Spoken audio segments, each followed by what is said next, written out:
Well, Reese, the folks here in Tallahassee are hoping they enjoy a college football Saturday for the first time this year as they take on a Memphis Tigers team that was picked as the favorite in the American Conference this year. Thinking about the college football playoff, Florida State just needs a win as we welcome you to Tallahassee and we welcome you to the ACC on ESPN. The Tigers and the Noles here at Doak Campbell Stadium. Florida State began the season with hopes of another ACC title and hopes of a return trip to the college football playoff. Now, they are just trying to avoid the wrong kind of history. Another 0-3 start would be a true nightmare for the Garnet and Gold faithful.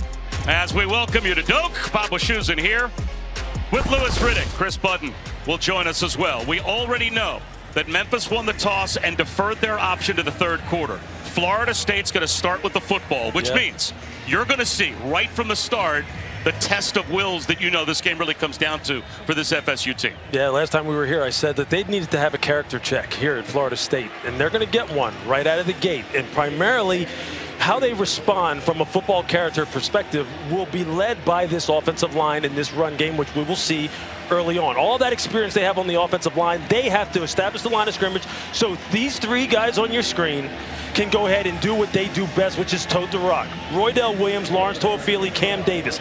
You can add up the numbers below their names. They haven't rushed for a combined 100 yards. All three of them, they have to get going today. They will be faced with a very stiff challenge when Memphis has the football. Seth Hennigan, this is a guy, 82 career pass TDs. He's thrown a pass touchdown, or rather he's thrown a touchdown in all 39 games that he has played in. Every single game. He is up for the challenge. He is supremely confident. We had a great visit with him. Can't wait to see him get on the field. Tristan Vandenberg sends it deep. Deuce Spann. I would go right to the back of the end zone for a touchback. So it will come out to the 25 for the Noles. Down to Chris Budden. Well, DJ Uyunglele has heard the criticism. It was hard not to. When the last time they played here, you could hear the student section chanting, "We want Brock," as in Brock Glenn, the backup quarterback. Mike Norvell told us he heard it. It's hard not to. And the DJU heard it as well. But he also said, "I have never had a successful starting quarterback that did not go through some kind of adversity and does not affect the crowd, the noise, to affect him going forward." How do you think he responds today, Louis? Look, quite honestly, I think he'll be solid, but I think this game will not be in his hands. This game needs to be put in the hands of the running backs and put on the shoulders of this very experienced offensive line. Roydell Williams lines up behind Uyunglele on first down, and it's a straight ahead run, and a good one at that. Roydell Williams running angry. Out to about the 33-yard line, a gain of 8 yards on first down, and Darius Coffey made the stop. But again, Roydell Williams, 48 yards rushing through the first 2 games combined for Florida State. And Louis, he's their leading rusher through the first 2 weeks. Yeah, he's got to get going. They have a fleet of backs. They have this offensive line that has all these starts under their belt. Lost the football. He coughs it up on the second snap of the game, and Chandler Martin scoops it up for Memphis. A disastrous start for the Noles as they turn it over on the second snap. Roydell Williams lost it, and the Tigers have it just like that, knocking on the door of the red zone. It's just a fantastic hit on the part of Darius Coffey, who comes in and just puts his hat right on the football. And you see Chandler Martin pick it up. And just watch the safety, Coffey, right there, wham! This guy, you will see number 4 show up time and time again for Memphis. He is the tone setter. Ryan Silverfield, the head coach, said, if I had a son, this is who I wanted to be. I want him to be just like Darius Coffey. And they play with tremendous football character, tremendous toughness. Now we're going to see the test with Florida State, because this defensive line is also has the spotlight on them. They need to respond now. Can they deal with sudden change? And the experience of Seth Hennigan and the running of Mario Anderson Jr., who gets a push only for about a couple to begin. That same test of wills that you talked about applies to this defensive line, does it not? Every bit as much as the offensive line in the run game for Florida State's offense. Absolutely, and the tone needs to be set by Daryl Jackson Jr., who you see on your screen, and Joshua Farmer, the two interior defenders. Both of these guys are just massive human beings, great athletes. There's no excuse for them to not be able to control the line of scrimmage in this game. But talk is cheap. And again to throw. Swings one right, and that's incomplete. Off the fingertips of Jamari Chisholm, the tight end. So now it's 3rd down and 8. And 3rd down has been a big bugaboo for Florida State so far this season as well. They have allowed opponents a 56% conversion rate. They were not able to stop Georgia Tech or Boston College in their first 2 games. See, it all starts up front. The pass rush has got to get going. You watch the tape on these two teams, and you would expect Marvin Jones Jr. and Patrick Payton to be able to get some pass rush, especially in one-on-one situations. Keep an eye. Crossing route there. Kobe Drake, 1st down into the red zone, and it's a goal to go down to the 7-yard line. You're going to see Kobe Drake coming on the left side of your screen and just running the shallow cross, and Azareye'h Thomas just doesn't have the distance closed enough, and you can see he's frustrated at the end of it. Looks like there may have been a miscommunication in terms of where he was expecting help to come from.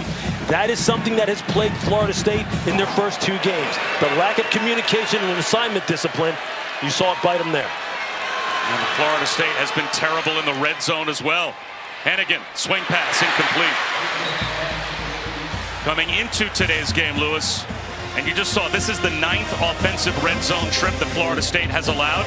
7 of the previous 8, they've given up a touchdown. They've only made 3 trips offensively and have only scored 1 touchdown. So red zone touchdown percentage, it has been dominated by Boston College and Georgia Tech. And after giving it away on offense, right here, you've got Memphis with a red zone touchdown opportunity. Guy of Seth Hennigan's experience, all the time that he has had in this offense, he knows exactly where the weaknesses and strengths are. Just keep an eye on Rock Taylor, number 3 at the top of the screen. Looks like he's got one-on-one coverage. Quarterback draw instead, going nowhere. Joshua Farmer was ready and waiting for Seth Hennigan, and it's another 3rd down. This is what you want from a guy like Joshua Farmer right here. You want him to reset the line of scrimmage by taking the center and putting him on his rear end. That's what you're supposed to do when you're someone who has the resume of Joshua Farmer. We need to see Daryl Jackson Jr. show up. We need to see Patrick Payton, number 11, and Marvin Jones, number 7. We need to see them show up too. But the game is on them on this side of the ball. Everything starts up front. And the FSU defense get a stop. Can Memphis find the end zone, get another 3rd down conversion? Hennigan, a pocket collapsing, and he'll go down. And a lot of fist pumps from the Florida State sideline as their defense rises up and gets that rare red zone stop. It was Farmer again. Just watch the game here. Penetrate, loop, constrict the pocket from the outside. It's just a TT stunt is what they call it. You see there the penetrator, Daryl Jackson. Farmer comes around. Daryl just keeps getting push upfield. That's how it's supposed to work. That's how it's supposed to look. So the field goal converted by Caden Costa, but that's a win for the Florida State defense after Roydell Williams coughed it up. It was Andarius Coffey, helmet on the football, that knocked it away from Roydell Williams, but the turnover only costs FSU 3. Bob Wischusen here with Louis Riddick and Chris Budden. The Florida State Seminoles start the season ranked 10th in the AP poll and then lose their first 2 games and get shoved around in doing so by Georgia Tech and Boston College and turn it over on the game's first possession. But the defense rises up and gets a red zone stop, holding Memphis to a field goal. And now Deuce Spann lets this one land in the end zone for a touchback as well, as we take a look at today's road test brought to you by Goodyear. And Lewis, your barometer for today's game? Could they hold the line of scrimmage? Absolutely. For Florida State, you have to rush for over 150 yards on offense. There's no excuse. You can't turn the football over. You got to establish the line of scrimmage. Allow less than 4 yards per carry. Well, it's only one drive, but they already have Memphis in negative territory. For Memphis, no turnovers. Don't turn the football over. Create turnovers. They've been good at doing so. Red zone efficiency. They scored every single time that they've had the ball in the red zone so far this year, either with 6 or with 3. Now, they got 3 out of that drive. Obviously, you prefer 6, but it's a good start in that regard. Now they go to the freshman Cam Davis. He lowers his shoulder with the flag down. So Lawrence Toafili, the 5th-year Alabama transfer, or rather Roydell Williams, pardon me, the senior transfer from Alabama. Holding. Offense, number 69. 10-yard penalty. First down. And after Roydell Williams coughs it up on the game's 2nd snap, 2nd possession, Mike Norvell goes to his true freshman, but a penalty will back up the Noles. You're going to see T.J. Ferguson is going to be on the pull. And as he just starts losing the defender, you just cannot, when a defender gets to your edge, you're going to have to let him go. You just can't grab and hold. No self-inflicted wounds. Those are the things that Florida State can't afford in order for their offense to get into some kind of rhythm. Uyunglele on a rollout. Spins. Gang tackled. Barely got back to the line of scrimmage. He may have lost a half yard. Now it's going to be 2nd down and at least 20 as Greg Rubin came up on the blitz and got there first. Just a nice job of Memphis of changing the picture. That's something you're going to hear us talk about today. Changing the picture from pre-snap to post-snap. Looked like they were going to pressure, drop back into zone. DJ had nowhere to go. Wide receiver screen. Jalen Brown, 2 yards. 3rd down and 18. And already you can sense in the crowd that they are frustrated. Well, just like we saw the last time we were here at Boston College, giving them a lot of different looks up front, show them a lot of pressure looks, a lot of guys up on the line of scrimmage. Sometimes they would drop out, sometimes they would play man-to-man coverage. It's exactly what Memphis is doing here early on. That time, they brought the pressure, brought 5, played some man-to-man behind it. And now a flag thrown. Florida State may have had too many men on the field. They ran a player off late. Let's see. Illegal substitution. Offense. 12 men in formation. 5-yard penalty. 3rd down. That's going to back them up to 3rd down and 23.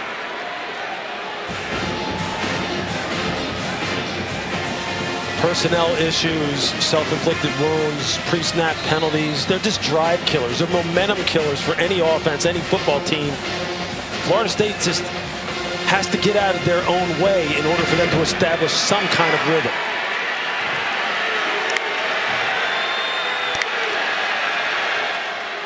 They're just going to protect the ball here and just try and buy some yards for the punt group.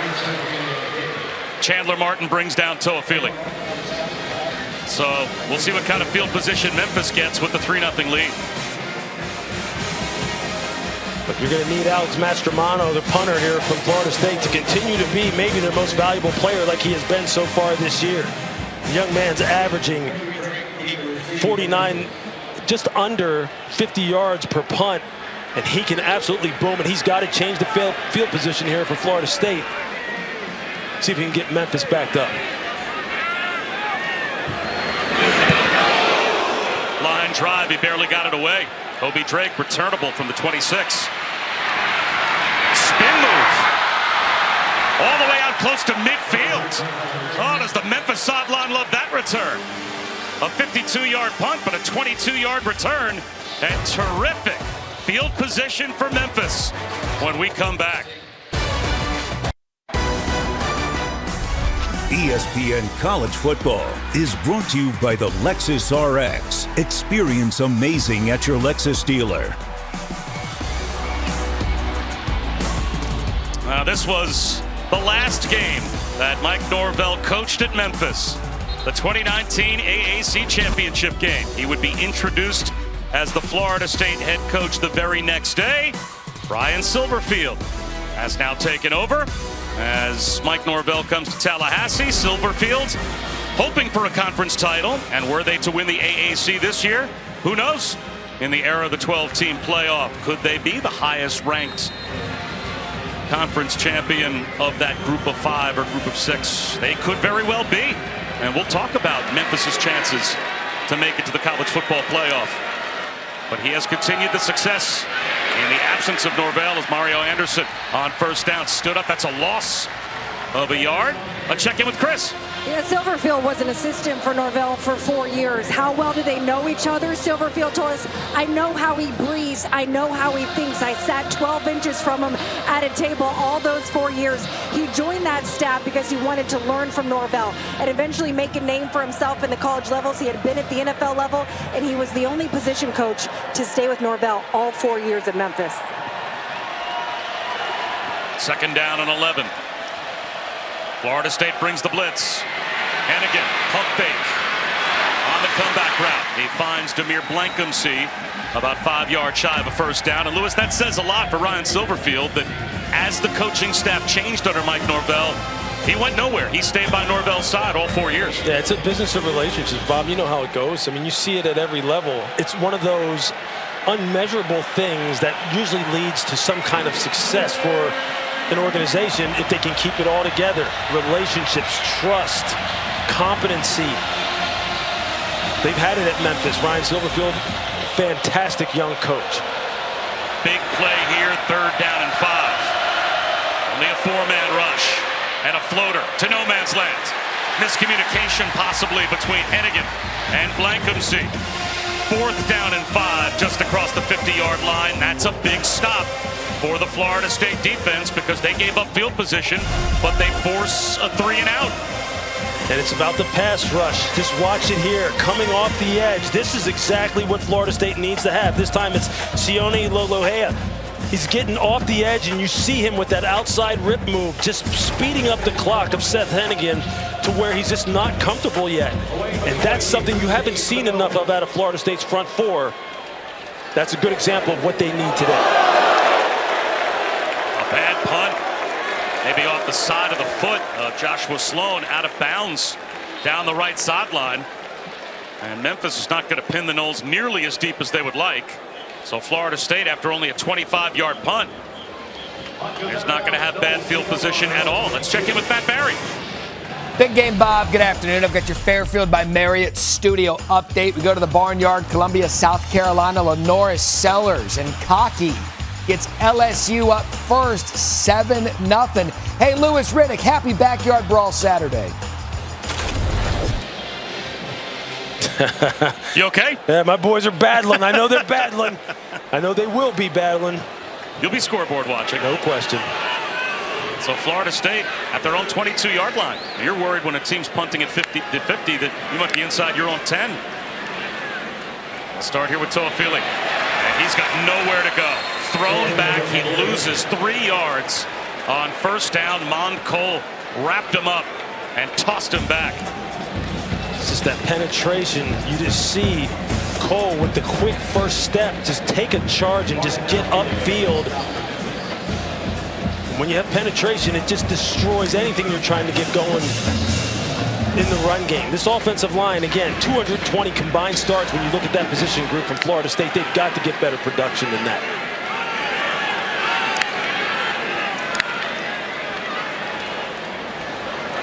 Toafili again. This time speed to the edge, turns the corner, first down and more.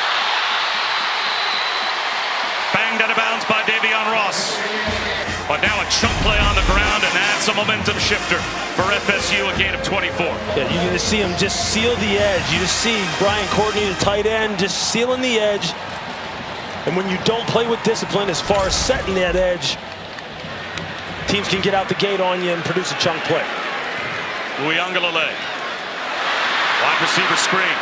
Malik Benson bottled up, no gain. What do you do on the defensive side of the football, though? When you get hit by a chunk play, you go back to the drawing board and you just run to the football again, and you just tackle the football in numbers. And you will see that from Memphis all over the football field here today. They try and run a little tunnel screen.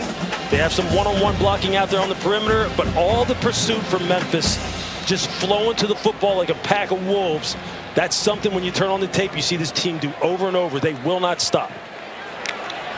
Now the 224-pound freshman Cam Davis back in the game, but Uyunglele to Kyle Morlock makes a man miss. He was a two-time All-American at Division II Shorter College, coming off of what he knew was the worst game he'd ever had at Florida State the Monday night a couple of weeks ago against Boston College. Drop balls, he was distraught to the point that Mike Norvell told us he had to go separately and talk to Kyle Morlock and kind of bring him back from the edge. Yeah, because he knew that he was a big part of the game plan against Boston College 2 weeks ago, and he just wasn't able to come up with the plays necessary. Just go back to the drawing board, reset. It's nice to see them get him an early completion. 3rd down and 4 here. Davis, not even close, barely got to the line of scrimmage. Chandler Martin, the East Tennessee State transfer, a tackling machine, led the team in tackles last year. Off to a great start this year. Florida State will punt. In this young season, we haven't talked to a young man who's been any more impressive than Chandler Martin. And he is just a playmaker all over the field for this football team. Can't leave him unblocked coming off the edge and allow him to produce TFLs in crucial 3rd down situations when you're trying to establish some momentum. Pretty conservative play call as well on 3rd down and 4 at midfield. Just a straight ahead power run. Mastromano delays and angles the punt. Fair catch by Drake at the 10-yard line. 4:41 to go, first quarter. Memphis with the lead and the ball. Time for your weekend lineup, brought to you by Wendy's Saucy Nugs. Well, Lewis is going to be nervous about 3:30 this afternoon for the backyard brawl, West Virginia and Pitt. I'm going to keep my eyes on the SEC network starting very soon. Boston College back where they belong in the top 25. Oh, wow. Hey, look, we were in Tulane last week. Where they belong. I like it. Oklahoma. No reason to be nervous. Better have your antennas up in Norman today. Backed up is Seth Hennigan. That's incomplete. DJ Lundy was there to get a hand in and help break that one up. It's going to be 2nd down and 10 for Memphis at their own 10-yard line. Zaire Thomas was there as well. And Seth Hennigan has been a model of consistency for 4 years for the Tigers. Yeah, he's just continued to grow, continued to mature in this offense to where now they say, look, the coach-to-player communication as far as how they talk to him, well, he doesn't mean much. They don't really need it because he has all the tools at his disposal at the line of scrimmage and knows exactly how to get to the perfect plays.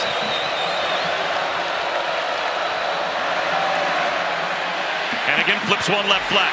Anderson out of bounds with a gain of 5.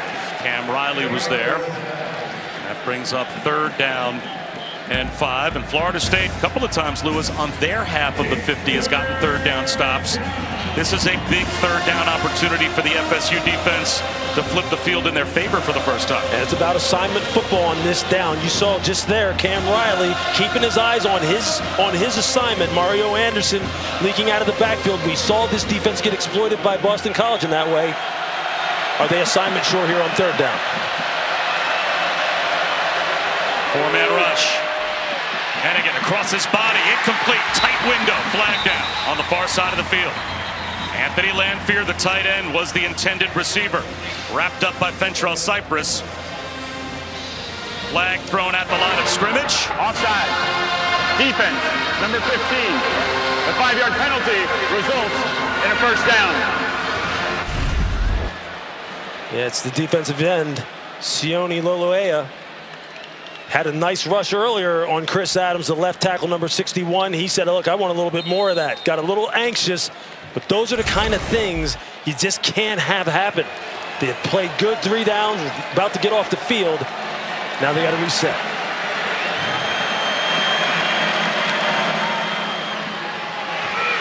Anderson tripped up, but picks up 7.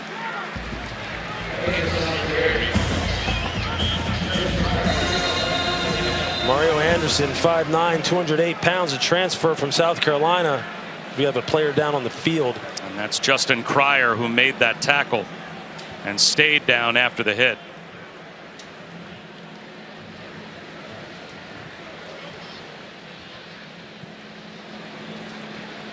So while the trainers take a look at Cryer, hopefully just the wind knocked out of Cryer, we will Remind you that today on ABC and ESPN Plus at 3:30 Eastern, Texas A&M will square off against Florida. And then at 7:30, #1 Georgia meets Kentucky. We've also got featured games on ESPN Plus tonight. Virginia Tech, Old Dominion, NC Central, North Carolina, and Vandy, Georgia State. To get ESPN Plus, go to espnplus.com or download the ESPN app.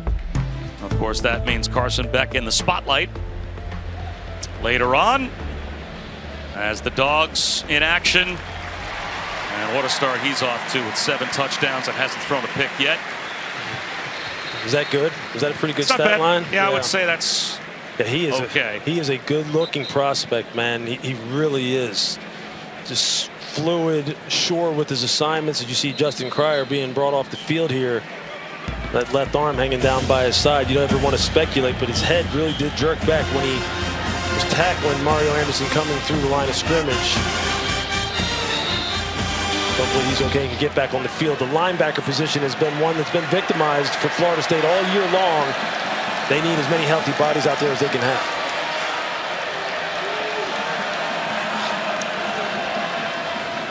Bring a blitz here. Hannigan on the rollout. Finds a wide open man. That's the tight end. Breaking tackles is Brendan Doyle. And he's got a first down. Picks up 13. And what you're going to see is you're going to see Doyle leak out here in the flat, and just keep your eyes on this linebacker right here. Just watch how they get frozen because of the motion and because of the ball handling of Seth Hennigan. They just turn the tight end loose out in the flat, and that is something that Memphis knew that they were going to try and exploit and try and test Florida State. Their second-level defenders. Are their eyes where they need to be? So you're going to see a lot of tricky ball handling, motion shifts all afternoon. Anderson bottled up this time at the line of scrimmage, no gain. We talked to Ryan Silverfield about Seth Hennigan. There was a comparison he made to an NFL quarterback, and immediately your eyes got wide. Yeah. You said, whoa, that is a pretty high praise type comparison to give a college quarterback. He sure did. And the name was Matthew Stafford, and he was referring to Matthew's just brilliant mind that he has in football intelligence. And he said, look, Seth Hennigan is about as smart as any quarterback ever been around, and he brought up that comparison, which is lofty praise. And this kid does not back down from those kind of expectations. 2nd and 10. Tripped up here. Goes down. Sacked for a loss of 7 by Patrick Payton. And now it's going to be 3rd down and a mile. Maybe about an 8-yard loss. So 3rd down and close to 18. You're going to see Patrick Payton here, and just watch this spin move back inside. This is the kind of thing that gets NFL scouts excited. Set him upfield with speed, spin back inside, try and stay on your feet, but he uses those long arms to trip up Hennigan as he's trying to escape out of the pocket. That's what they expect out of this defensive front. Second sack for the Noles. Just over 90 seconds to go in the first quarter. Hennigan, well protected, sets up the screen. gwes-eas got nowhere to go. And Florida State gets the stop, and they're about to get the football back. Cam Riley on the scene first with the tackle. A loss of 4. Another nice job by Cam Riley of keeping his eyes where they need to be as they sit here and try and set up the screen and see whether or not you're going to be disciplined. See if you can still keep your eyes where they need to be and find your assignment. And now that's Cam Riley that's down. So Florida State linebacking core is being depleted, as we saw earlier. Justin Cryer taken off during this series. They've been without Omar Graham because of injury. Cam Riley is now hurt.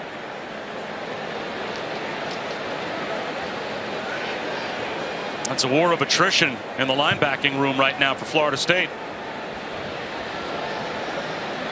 It sure is.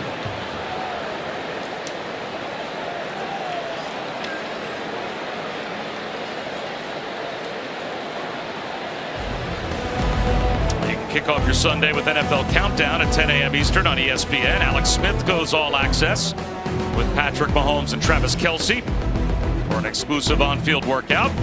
And then week 2 of Monday Night Football features the Falcons and the Eagles, 8 Eastern on ESPN. ESPN Deportes And with Peyton and Eli once again on ESPN2. So Cam Riley is up, but he is walking off the field very slowly as well. It's hard to tell what had happened to him as he came up and made the play. And Mario Anderson, textbook read on the screen. Just hope he's okay. They are losing bodies left and right at that linebacker position. Well, the only 3 points that Florida State has allowed so far was a field goal by Memphis after Roydell Williams fumbled on the second snap of the game inside the Florida State 25-yard line. So their defense has done the job so far. And their offense gets something going. Fair catch by the freshman LaWayne McCoy at their own 27-yard line. Because to this point, Lewis, their offense has not gotten anything going. Yeah, they sure haven't. Fumbled on the first. On the first drive, Roydell Williams has taken a heck of a hit from Ndarius Coffey. And then 2 punts. They just got to establish some rhythm. I still say, look, this offensive line, again, with all these starts, 366 collegiate games as a group, over 220 starts. And they're not just empty starts. These are good football players. That's where it starts up front. If you cannot own the line of scrimmage, then everything is just going to fall apart from there. And that's what they have got to continue to get to, sprinkle in the passing game.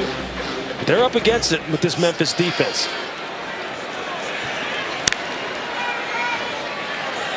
Haven't seen Roydell Williams since the fumble. It's Cam Davis again. And another screen. This one to Hakeem Williams. And Memphis was ready for it. Williams bumped out after a gain of 2. This secondary for Memphis, I don't care what team you watch this year in college football, you won't see a secondary tackle better than this Memphis secondary. They have athletes that are tough competitors, very skilled, and they will test you. Another wide receiver screen. Ready for it again, Memphis. Davion Ross all over Jalen Brown. And the crowd booing and Brown not getting up. So another Florida State injury with a half minute to go in the first.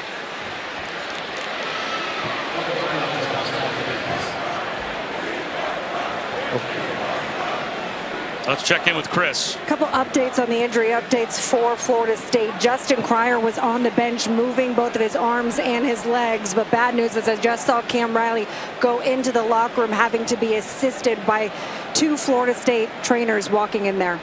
And now they're worried about Jalen Brown as well, as they just got Hakeem Williams back off the hamstring injury. But Jalen Brown was hit hard by Davion Ross. It looked like he went right up, starting to hold his head. Yeah, you see Kobe Minor. You watch. Yeah, I think it is Minor, number 7. Watch how his head hits the ground at the end right there. You see the little extra emphasis that he put on him when he put him on the ground. You'll see it better here with this replay. But it's the head that just really got jammed into the ground. And you hate to see that. How sensitive we are to players and head trauma, and we don't want anybody getting concussions, and we know how serious that injury can be if that's in fact what it is, and I don't want to speculate what it is. But this Memphis secondary is physical now, and they know that that is going to be a big part of helping them try to win this football game. And as I had mentioned earlier, they play that style of football as well as anybody in the country. DJ Uiagalelei is now 5 of 5 passing for 7 yards. Just to illustrate, Lewis, that this offense seems to be playing in a phone booth. I mean, at what point would you be saying, if you're calling plays, or even if you're the head coach, guys, we have to push the ball down the field? Yeah, you have to give guys like Malik Benson, like Darian Williamson, like Duspan, you got to give these guys a chance. Kentron Portier, you got to give them a chance down the field. Put it up, let them win the one-on-one jump ball and one-on-one coverage. 4-man rush. Uiagalelei is going to take a shot, but it's a wobbly ball, and it turns into an interception. Boy, that came out floating down to the 35-yard line of Memphis, and it turns into an easy pick. Taj Rael was waiting for it, almost like it was a punt. He looked like a return man as Uiagalelei's arm might have been touched a bit on the release. A wobbly pass and a Florida State turnover. You're going to see right here, Brett Carhu, number 45. You see the nice inside pass rush there against Jalen Early, and he spins back out of it. And you see how he gets that left hand up? That's called matching the hand of the passer, where you maybe will get a tip ball like this, and then down the field, it's a free-for-all. But that's exactly what you're coached to do as a defensive lineman. Watch here. He spins back out of it, and watch his left arm. He's purposely doing that to try and match the hand of the thrower. That's why his left arm went up. That's textbook. That's textbook execution on the part of Brett Carhu. Hennigan, the crosser. And that should end the first quarter with a 6-yard gain to Rock Taylor for the first time. And that does take us to the end of the first. That's the end of the first quarter. Memphis with a 3-0 lead here in Tallahassee. Coach, your defense has done the job getting you the ball back. What do you need on offense to be able to counteract that pass rush? Yeah, we got to be able to sustain some drives. I mean, offensively up front, we got to do a little bit better job. I think getting the run game going will obviously help alleviate some of that pass rush. We got to do a better job. It starts with me. Thank you. Thank you. Yeah, Lewis, that's probably the story of this game so far. The two defenses have played well. Neither offense has taken advantage. Yeah, they sure haven't. Neither one of them have been able to produce any explosives. Plus 20 in the passing game, plus 10 in the run game. You've got to get them. gwes-eas close to a first down. About a half-yard short before he's sent back in the opposite direction by Farmer. That's going to make it 3rd down and short to start off the second quarter for Memphis to try to keep this drive alive after their second takeaway. What you like to see on the part of Florida State is the fact that their interior too, Joshua Farmer, Darrell Jackson, Daniel Lyons, 95, when he's in there, these guys are playing their hearts out. They're trying to own the line of scrimmage and make it tough. They're responding. Justin Cryer back in the game for Florida State. That's good to see.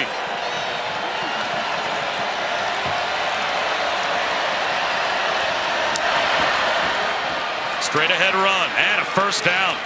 Blake Nicholson hammered into Brandon Thomas, but Thomas, forward momentum, pounded his way for a first down. That is a good, tough run. Look, I was down the field pregame and taking a look at the Memphis running backs, and Brandon Thomas at 5'10", about 210, 215 pounds. Let me just tell you this, the kid is just chiseled out of granite, absolute granite. And Blake Nicholson, the linebacker, it was one-on-one in the hole, old school. He felt exactly what I saw in pregame. They have got a fleet of running backs from Memphis, and they'll use them all today. Mario Anderson, flag down. He's got a first down if the play stands.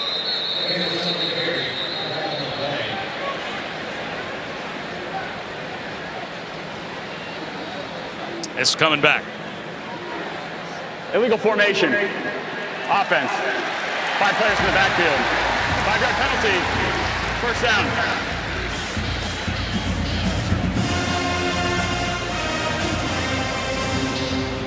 First Memphis penalty will make it 1st and 15. What you're talking about right here is this tight end needs to be up on the line of scrimmage. You see here, they have 1, 2, 3, 4, 5 guys in the backfield. Illegal. Tight end has to be up on the line of scrimmage. Again, that's just a pre-snap penalty you can't afford to have if you're Memphis.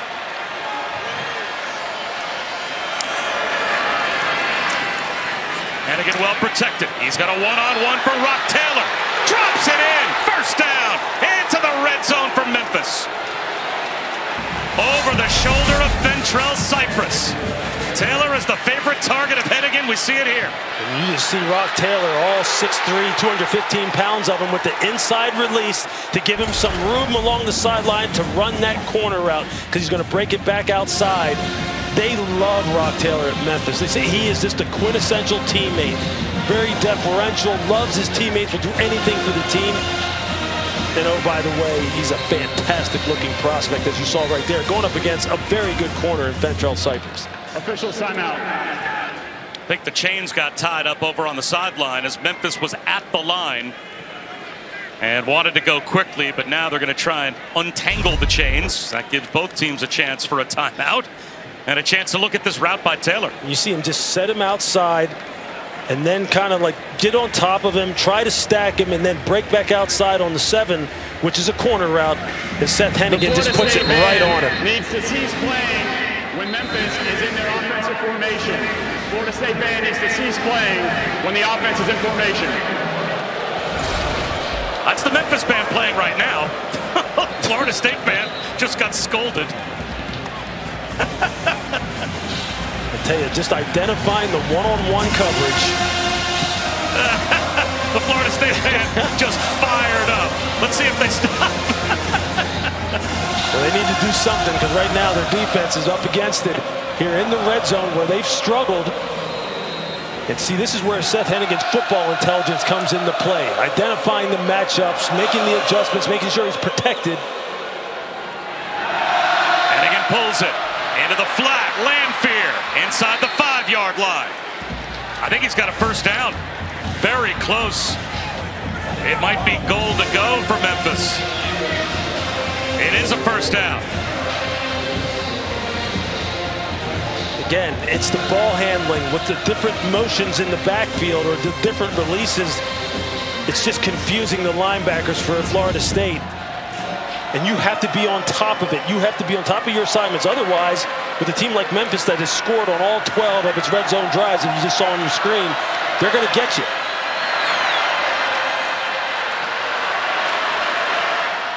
Straight ahead run. Thomas to the 2-yard line. Again, coming into today, opponents have been in the red zone against the Florida State defense 8 times. They had scored 7 touchdowns. But today, first possession of the game for Memphis. They got inside the red zone. Florida State held them to a field goal. Can they get an inside the 5-yard line stop here? So now here on this second down, they brought some big people in the game. You see Jamari Chisholm, who's lining up at fullback, who's another tight end. So they've got 3 tight ends on the field, a back and a wide out. Typical run formation. Hennigan stumbled coming away from center. He just got tripped up by his own offensive lineman and lost 4 yards. Now it's going to be 3rd down and goal back at the 6. And why is that? Because Trent Holler, the offensive center, you're going to see him right here. He gets pushed back off the line of scrimmage by Darrell Jackson Jr. When you talk about getting knocked back, you hear defensive line coaches talk about that. What they're saying is take the offensive lineman and reset the line of scrimmage by coming off the ball, because those are the kind of things that can happen. Quarterback on the ground, plays over. So you've done your job. The defensive line has responded for Florida State so far. I'm not sure he even did trip over an offensive lineman. Like he toe-picked. Hennigan into the flag. Touchdown! gwes-eas got to the goal line, and Hennigan, for the 40th consecutive start, has a touchdown pass, and Memphis hits pay dirt. They've got a 2-score lead. Communication issues again for Florida State. You could just see the second-level defenders all talking to one another as the play started to declare. You could see them talking. That's Earl Little Jr., the transfer from Alabama. I mean, the mistakes continue to haunt this football team. They continue to haunt them. Some of the same things that Boston College exploited them for down here in the red area. The only thing that Memphis did was they said, hey, you know what? Until you find an answer for it, we're going to test you with the same thing. So far, advantage Memphis.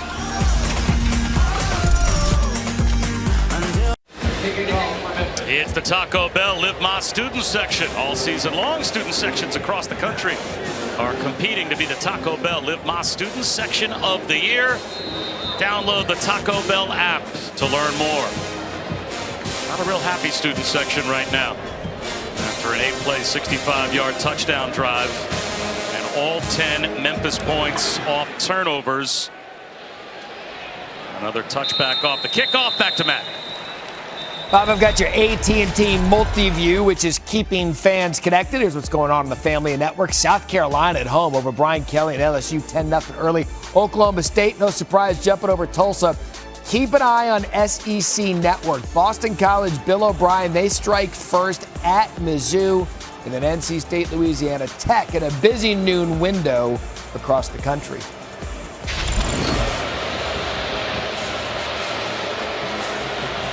Well, Memphis has struck first here. And some boos for the Florida State offense as they take the field at Doak Campbell Stadium. You see on your screen why. Roydell Williams back in, I believe, for the first time since the fumble to open the game. Uiagalelei sacked. Wow. It just goes from bad to worse. Vic Alabuede brings him down for a loss of 8. You're just going to see Vic. He gets a little late jump off the ball. And the right tackle, Jalen Early, just passes that little stunt off a little too late, doesn't stay with him and allows him to get penetration. It's a lot of miscommunication errors on both sides of the ball for Florida State, which has been indicative of their season so far. Another wide receiver screen. That's the passing game for Florida State right now. Malik Benson gets back most of what they lost on the sack. Chandler Martin makes the stop, but it's 3rd down and 11. See, Mike Norvell right now is just trying to find out exactly what do I have. Like, what can I go to? What are the good plays I can go to here? Who can I count on? Because everyone hasn't had an assignment breakdown so far at every phase on offense, whether it be offensive linemen, backs, wide receivers.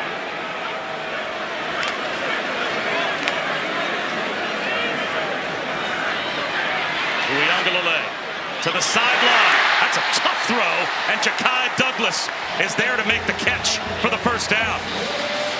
That's a fantastic throw on the part of DJ Uiagalelei. If you're a defense, this is the way you want him to roll out, because we've seen him struggle trying to get his shoulder square in his hips turn, rolling to his left. He puts that one on the money.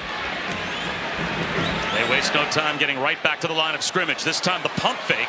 He fakes the screen, has all day to throw, and checks it down to Malik Benson for an incompletion.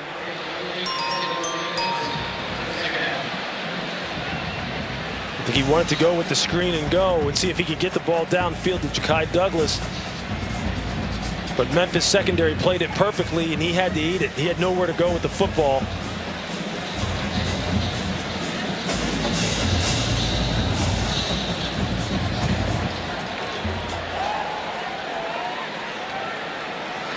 Toafili back in the game to the left of Uiagalelei.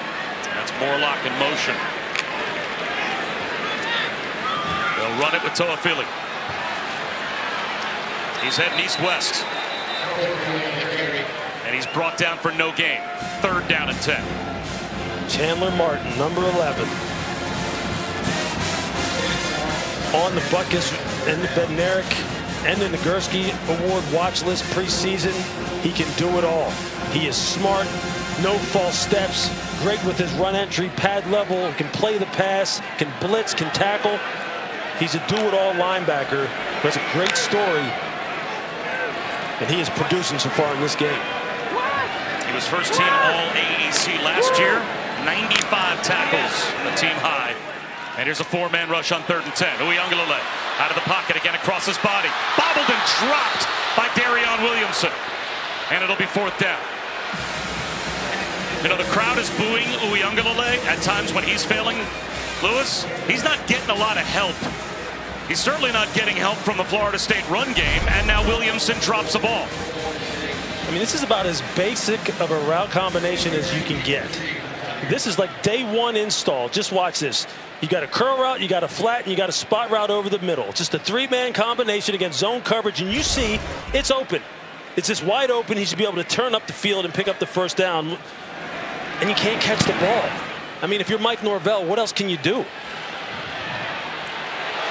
Immediately dropped as Kobe Drake was hoping for a return, and instead he gets walloped by Edwin Joseph. For targeting, kicking team, number 33. 15-yard penalty. Number 33 is disqualified.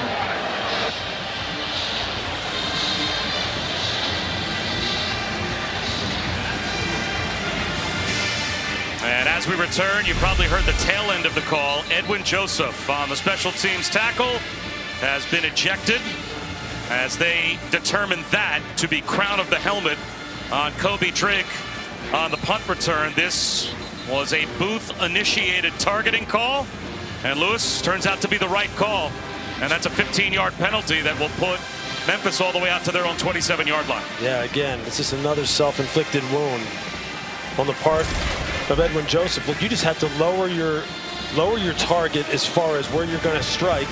Keep your head up and run through the punt returner and try and time it up. Just a lack of concentration, lack of discipline. There's no other, you can't make an excuse for it. It's just bad football, dumb football. Hannigan, slant, bobbled ball, and it's found by Brendan Doyle. And he's got yards after the catch as well for a first down. He picks up 16. Again, here's Seth Hannigan playing with the second-level defenders of Florida State. Just watch him. He sells them on the halfback wide on that little swing route, gets the flat defender to bite and not stay true to his zone drop. And then you just see Brendan Doyle just sneak into that little void.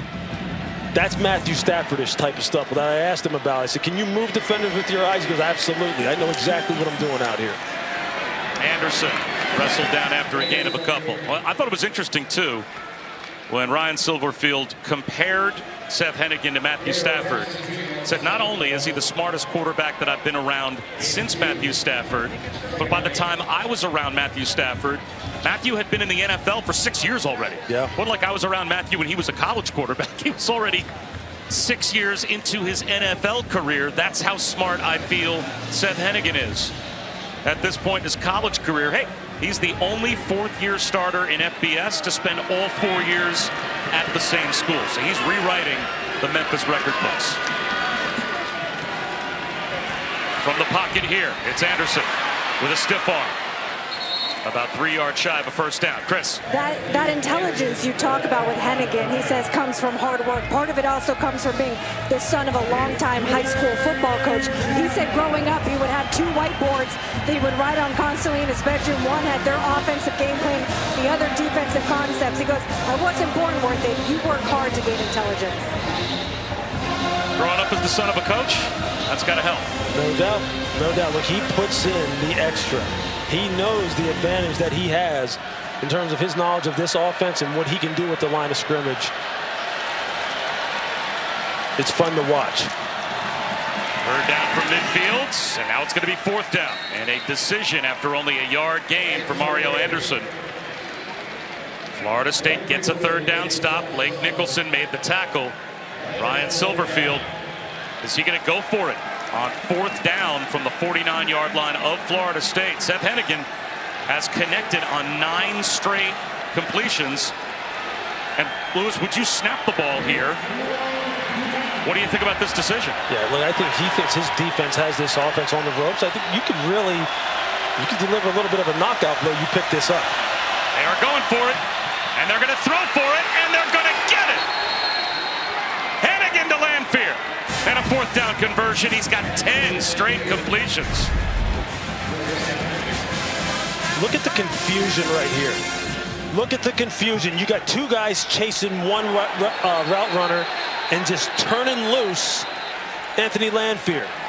The ruling on the field of a catch is under review. Did that ball touch the ground? Immediate timeout.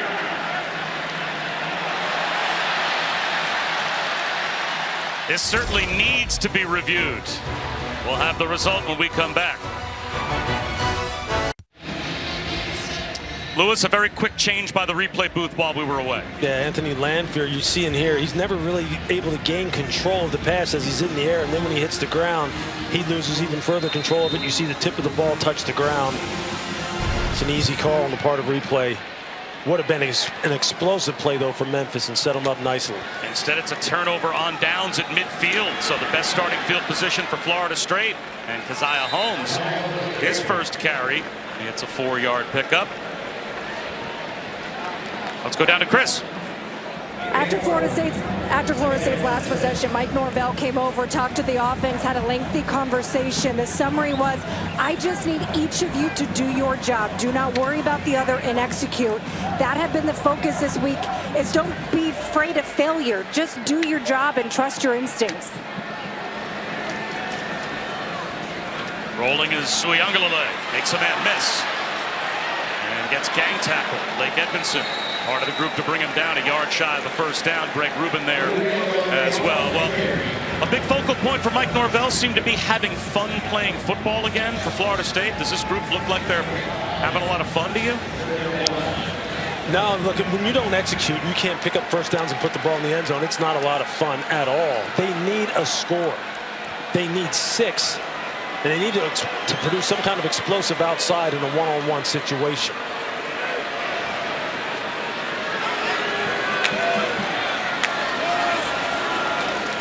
Uyunglele, screen, bobbled, and dropped by Holmes on 3rd down and 1. And now you think they have to go for it. I mean, this is just absolutely unbelievable. We saw this 2 weeks ago, the inability of the Florida State pass catchers to just hold on to routine passes. This is just a screen. It's just a halfback screen. That's all it is. Keziah Holmes has probably caught 100 of these in his lifetime. But everyone's trying to do a little bit extra because they see what's happening. They see it slipping away from them again. And when that happens, it just starts to snowball on you.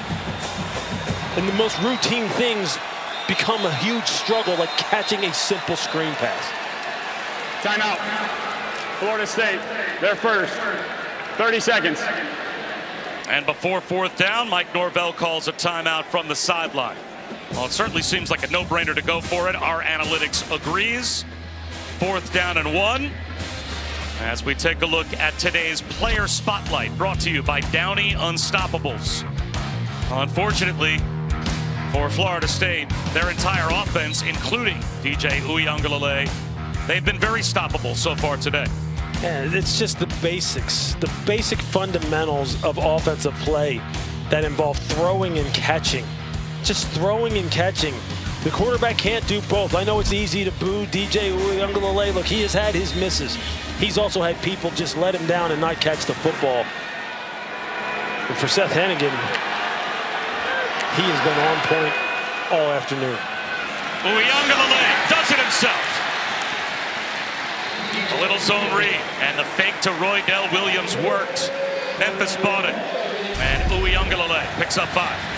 I mean, it's a great read on the part of DJ Uyunglele. You see there, he reads the defense. You see all the blue hats converge in between the A and B gaps, meaning in between the center and guard. And he notices that he has some space out there to just pull it and pick up the first. Great decision on his part. 3 tight ends on the field. Play action. Another rollout. And an incompletion. Well out ahead of Williams. There's really nowhere to go on that one. Memphis really did a nice job of just matching the routes as they dispersed. DJ just threw it away. Didn't want to take a sack. No negative plays, especially now when you're in plus territory and you're on the plus 36-yard line. And they've actually established a little bit of a rhythm. That was his first incompletion that wasn't either a drop or an interception.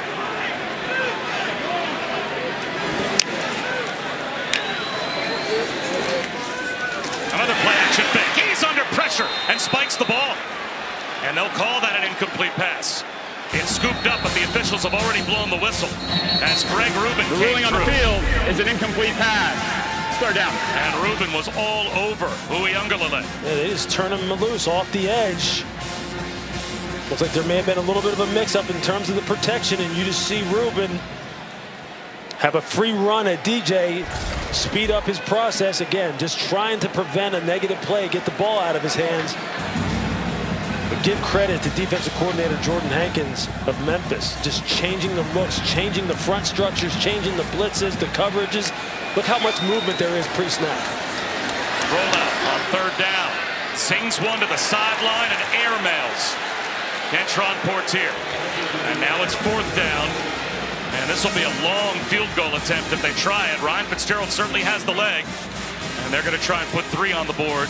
That's 6 consecutive incompletions now for Uiagalelei. It's a good thing he did airmail it, and I think he threw it that way on purpose because Kobe Minor, the corner, had read it perfect. You see him right there. Had he put that on the money, that would have been a pick, maybe a pick 6. So he made the right decision. See if they can get on the board here to 3. 54 yards for Fitzgerald. He was 2 for 2 from 50 plus in Dover. He's got some leg.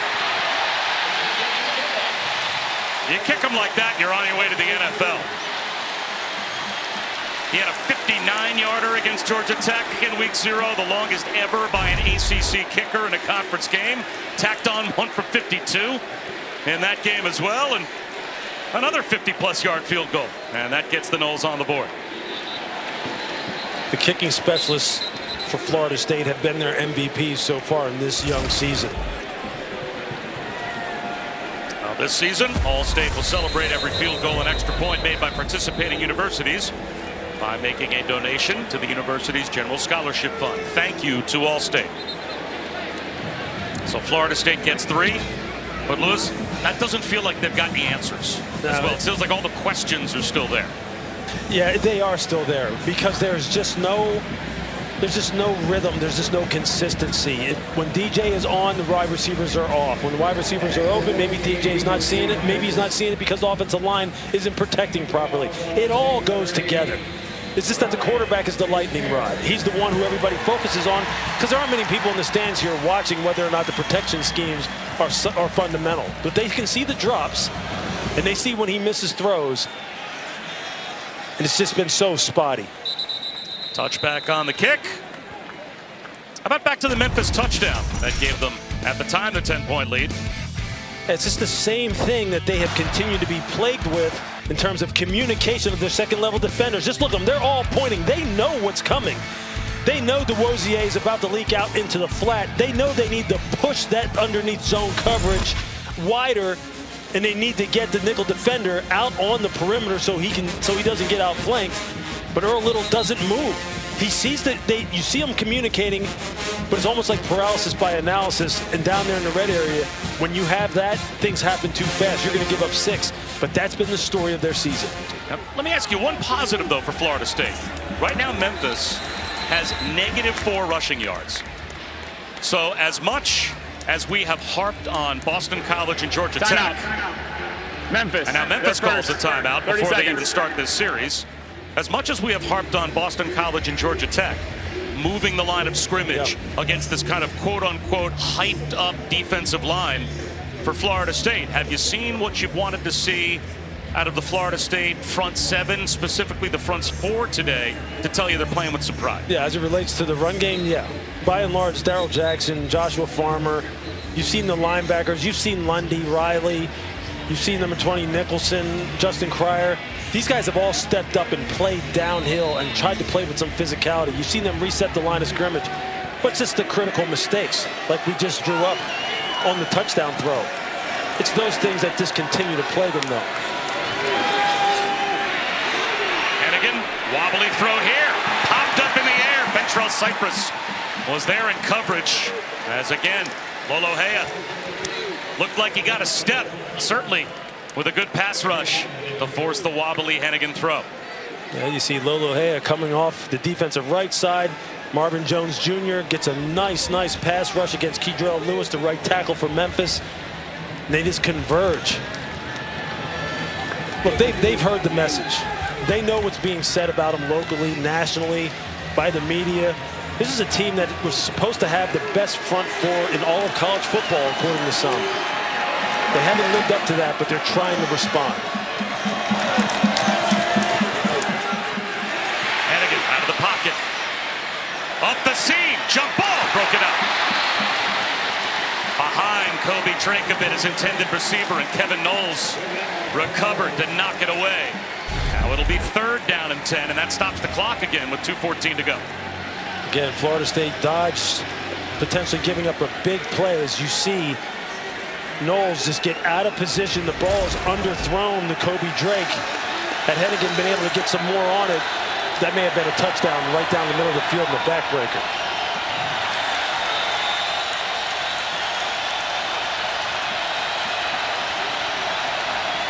As frustrated as the crowd has been with the offense, they like the effort the defense has put up.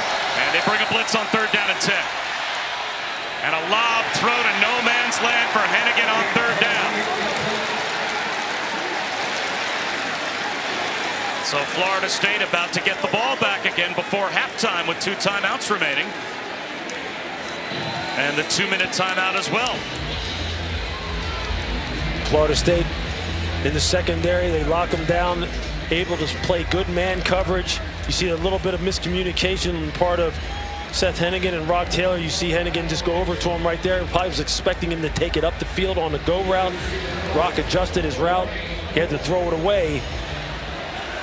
Give Florida State's secondary some credit. They are fighting. The front four is fighting. Offense just got to find some rhythm. Fair catch. Made in traffic. No, it's bobbled. Memphis has a recovery, it appears, as it was coughed up by LaWayne McCoy. Was he interfered with, or was his own man blocked into him? Oh, that's exactly what happened. You're going to see Quindarius Jones, number 16. You just got to get away from the returner. You have got to give him space. You can't be allowed or allow the opponent to continue to just push you. The ruling on the field is the receiver was contacted by a member of the receiving team. The ball was then touched by the receiving team and recovered by the kicking team. It's 1st down, Memphis. That is the 2-minute timeout. And no kick-catch interference if your own man is blocked into you, right, Yeah, Lewis? you just have to have some awareness, Bob. You have to understand that he's calling for a fair catch. Get the heck out of the way. Do not interfere, otherwise it costs you big time.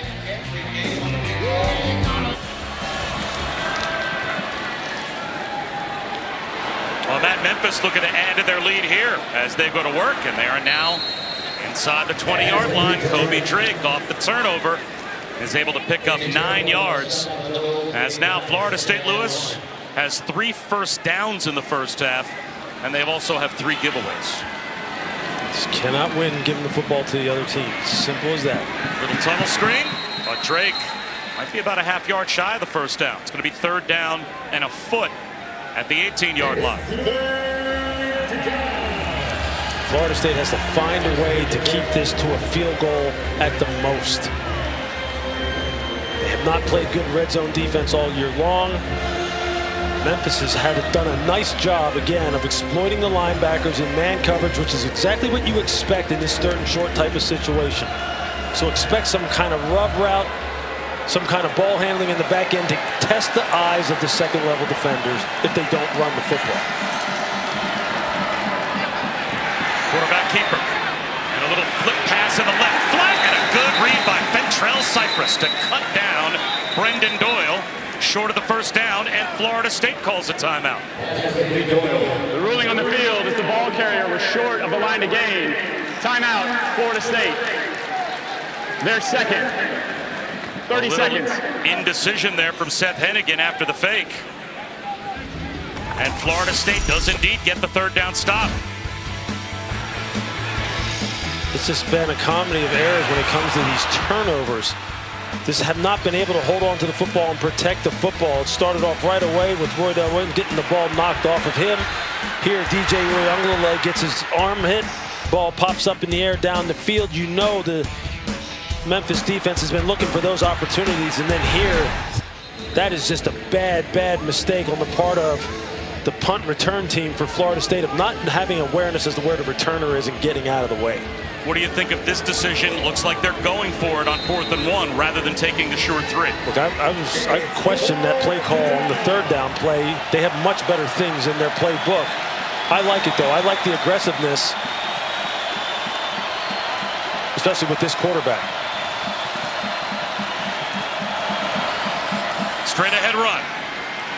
And grinding it out for the first down is Brandon Thomas. So that will stop the clock for Memphis for a moment. 45 seconds to go in the half. And there you see it, the line of scrimmage. Florida State not really able to reset the line of scrimmage. And we already talked about Brandon Thomas. He's the short yardage specialist for this Memphis offense. Low center of gravity, great leg drive. Fresh set of downs. Aussie in motion. They'll run it again. Breaking tackles is Thomas. Flag down.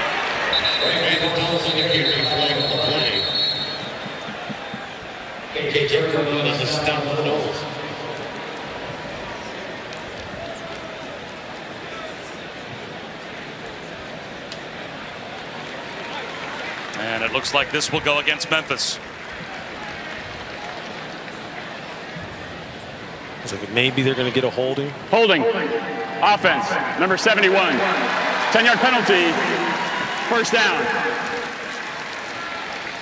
Memphis still has a couple of timeouts. Now we're down to 26 seconds to go. And you're going to see here, it's left guard Xavier Hill. Timeout. Memphis. Their second. 30 seconds. He is going up against an absolute mountain of a man in Darrell Jackson Jr., and he basically wins the battle. Now, as Darrell's trying to get off the block, you see that right hand. That's where they caught him. But that's a heck of a job by Xavier Hill. This Memphis offensive line is dealing. Today on ABC and ESPN Plus, 3:30 Eastern, Texas A&M squares off against Florida. Then at 7:30, number 1 Georgia meets Kentucky. And Noche UFC is tonight at Sphere in Las Vegas. To order the main card in English and Spanish, go to ESPNplus.com/PPV. All right, after the timeout, after the penalty, with the clock stopped and only 26 seconds to go in the first half, why do you think Memphis just called a timeout? Like, I think right now they just want to make sure they have a good play call on, because their quarterback has been just fantastic so far today, and they want to make sure that they're all on the same page. They have their ducks in a row, and they're attacking where they want to attack down the field. Hennigan has a long check down, but he airmails Anderson, or check that Taylor. Just throws it right over his head. So now with 20 seconds to go, 2nd and 20 and only one timeout, are you thinking more manage the ball and let's just play for a field goal? How aggressive would you get? Yeah, especially, I think they may be looking for, let's just make sure we stay in comfortable field position here. If we're able to pop one and score and get 6, then fine. But I think the play calling is not going to be a go for broke type of situation here where the quarterback's going to put the ball in harm's way. But this kid has everything at his disposal in this offense. I think he will look to exploit any opportunity in the secondary. Hennigan steps up. Sliding catch is made at about the 13-yard line. And it looks like the final timeout will be called as Blankham C gets about half back of what they needed. Memphis, their third and final. Please reset the game clock to 15 seconds. 15 seconds on the game clock, please. Thank you. So interesting here is now 3rd down and 7. Certainly in a spot here where you can take a shot at the end zone. And, of course, if you pick up a first down, college rules, the clock stops and gives you a chance to get up and spike the ball if necessary. Yeah, I think here it's going to be about what kind of look does he get as far as whether or not he wants to go ahead and take a shot. And I think you have to be looking to a guy like Rock Taylor because of how big and how long he is, that if you can get a shot to him down the field and go ahead and put this game away, you look for those opportunities. Are you looking for a specific matchup, or if you're Hennigan, are you looking for a specific defensive look? I'm looking more for a specific defensive look, meaning it's maybe single safety middle. You don't have 2 safeties back deep, and you can get a one-on-one on the outside, although you can still exploit one-on-one on the outside. You see the coverage at the top of the screen. You can see how far off the secondary is playing Rock Taylor. Well, Hennigan wide open. He's got Landfear looking for the pylon, and he's out of bounds. That'll stop the clock and give them a first down. He didn't get to the end zone, but boy, he got close. He's at about the 1-yard line. Again, this is an example of 2 guys chasing one receiver and turning loose the tight end, Anthony Landfear. It has been something, again, and I sound like a broken record. It just happens over and over again with this defense. And it happens in the red area where you can least afford for it to happen. Now they have no timeouts left because they spent a timeout with the clock stopped after that penalty was called. So they may have 1 or 2 plays here, but they cannot be tackled in the field of play. Hennigan to throw. And that is bobbled. And maybe lucky that Blankham C didn't catch it. If he doesn't get to the goal line, the half is over. He was right along it. He just runs a little whip route, meaning he brings it inside, and you're going to see him whip it back outside Some people call it an option. I like to call it a little whip route. Could he have gotten that ball over could he have broken the plane of the goal line? It would have been close. It sure would have. And they're going to settle for 3 right here. I thought they would have maybe taken a shot, again, given Rock Taylor, given his size and his specs, giving him a shot in a one-on-one situation. If they had held on to that timeout that they called after the penalty was called with the clock stopped, it would have changed everything. Instead, Caden Costa from short range gives them 3 right before the half. So it's back to a 10-point lead for Memphis. And they hold Florida State to only 3 first-half points here at Doak Campbell Stadium. 13-3, Memphis with the lead. At halftime, it is time now for the halftime report. Back to the studio, standing by with Joey Galloway and Dan Mullen. Here's Matt Barry. Welcome back to Tallahassee here at Doak Campbell Stadium. We welcome you back to the ACC on ESPN. Set for the start of the 3rd quarter. And a chance for Memphis to stretch their lead. They start the 3rd quarter with the ball. And the Tigers have a 10-point lead over the Noles as this disastrous start to the season continues for Florida State. Down 13-3. And this will come out to the 25-yard line for the Tigers. Bob Wischusen here with Lewis Riddick. Chris Budden along as well. And what an opportunity for Memphis on this drive to begin the second half. This drive might determine whether or not we have a football game. No question. Look, if you're Memphis, you came into this game motivated already. Now you've got this team on the ropes. I know they're 0-2, but this was a team that preseason was supposed to do some things.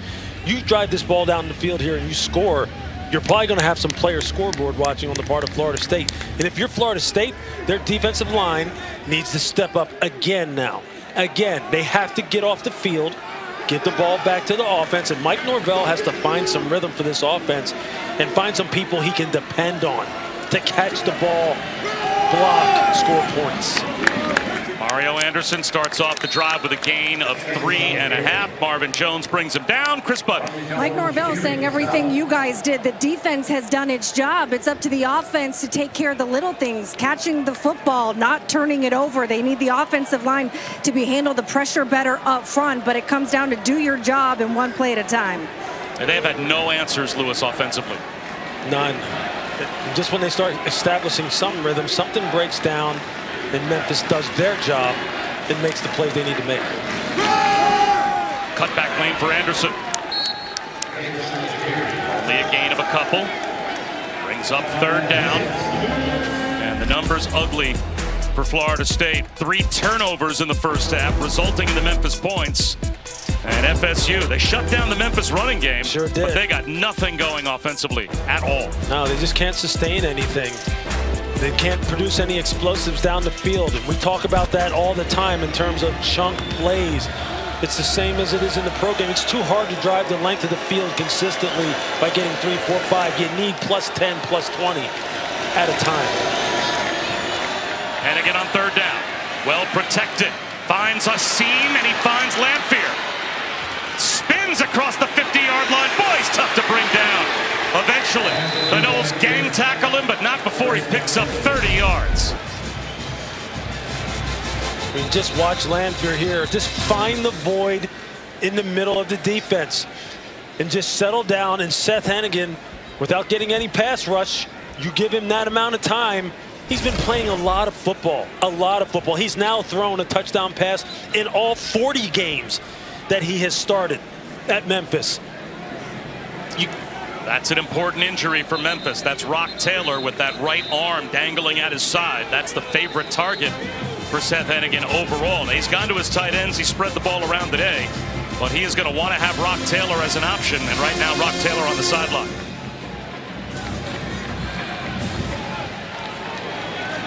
So we'll keep our eyes on Taylor and see if he's able to shake off whatever that is. Here's a trick play. Jacoby Banks wants to throw it back to Hennigan, who is held. Hennigan screaming for a flag, and no flag comes out. And rightfully so.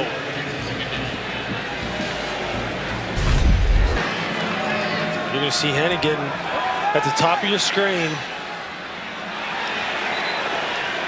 And you just see Patrick Payton just grab him. they just flat out miss it. So Florida State gets away with one as they try the throw back to the quarterback. You're only guilty if they catch you. Patrick Payton apparently not guilty. Here's Hennigan on 2nd down and 10. There's a crosser. That's gwes-eas. First down and more. To the Florida State 25-yard line. Gain of 14. And just clear out and bring gwes-eas on a little shallow inbreaker as everyone is dropping 10, 12, 15 yards deep. And he has nothing but green grass to work with. Look, there isn't a defender within 5, 6 yards of him. And these backs, we talked about them, they can all run between the tackles in the open field. gwes-eas, Mario Anderson, Brandon Thomas.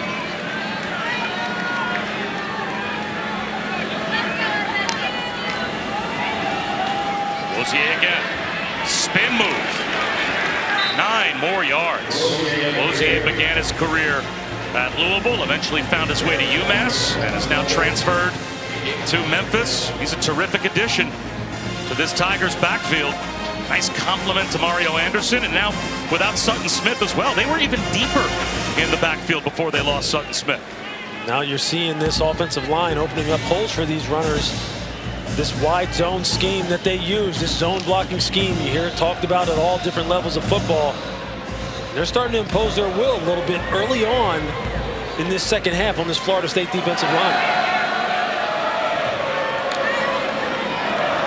Now it's Brandon Thomas, first down. Inside the Noles 12-yard line. Sione Lolohea made the stop, but not before Brandon Thomas got enough. It's good to see Rock Taylor back in as well. You just see the surge of the Memphis offensive line coming off the ball, especially the interior three: Xavier Hill, Trent Holler, Jonah Gamble. The center and 2 guards, they're getting pushed in the middle of this offensive line, the middle of the defensive line of Florida State.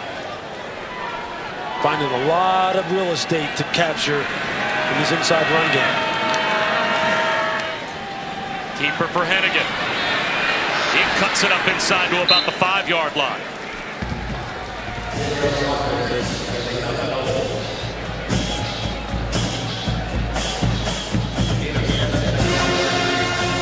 Seth Hennigan is not going to remind anyone of Lamar Jackson when he pulls the football and tries to get out there on the perimeter. But look, right now, all they're doing is taking exactly what Florida State gives them. They've been pounding him between the tackles, so now they run his own read. He reads it and he pulls it because everyone's converging on the dive. Gets good yardage on the perimeter. Everything's working right now for them on this drive. He trots in motion. Back across the ball. Hennigan rolls that way. Avoids a sack, dumps one underneath. Flags all over the place in the offensive backfield, and it might be roughing the passer. I think that's exactly what you're going to get, Bob. Conrad Hussey just gives a little bit extra to Seth Hennigan, probably out of frustration. Look, they're getting the ball driven on them down the field. They've been playing their hearts out all game long. The offense hasn't been able to score. You get frustrated. Personal foul. Roughing the passer. Defense, number 12. After this is to the goal, automatic first down.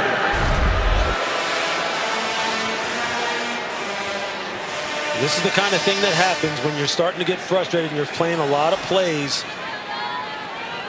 You just got to be smart. You just got to pull off and understand, hey, if there's any doubt, especially when you're hitting the quarterback, pull off. Half the distance and a first down. And now backing up is Hennigan. Diamond formation. Thomas. He was turned aside. Bounced off Joshua Farmer. He might have lost a yard on first down. It'll be 2nd down and goal from outside the 3. You know, football is nothing but a series of character checks at different points of the game. What are you going to stand for? Who are you going to be?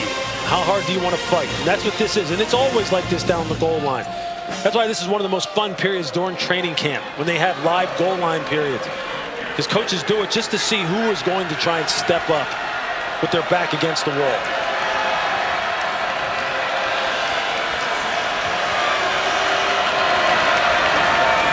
Jefferson tries. He's grabbed around the ankles. That tackled by Patrick Payton. Now it will be 3rd down and goal from the 2. So can this defensive line, much heralded that has been marched on this drive, get another red zone stop and hold to a field goal, try and keep their team in the game? This is where now you got to play smart football. Okay, you're looking at it, and it's on the plus. It's on the +2. You know that ball handling is going to be a part of their game plan. Deception is going to be a little bit part of their game plan to see if you will mess up in terms of your assignments. Play action. Hannigan. End zone. Touchdown. Play action fake worked to perfection. And Anthony Landfear with his 5th career touchdown reception.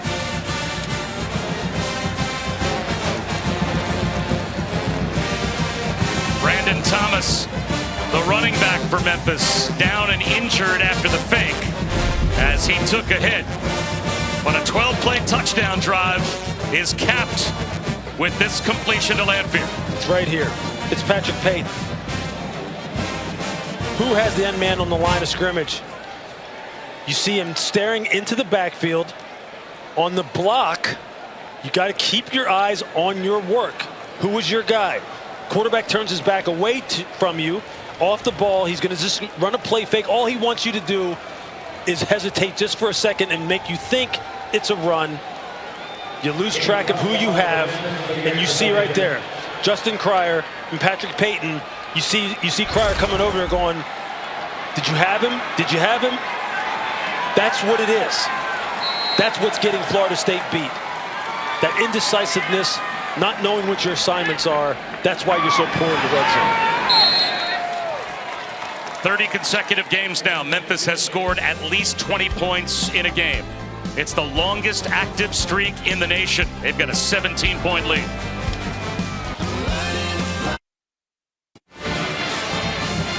Welcome back. Here in Tallahassee, it's time for our Aflac trivia question.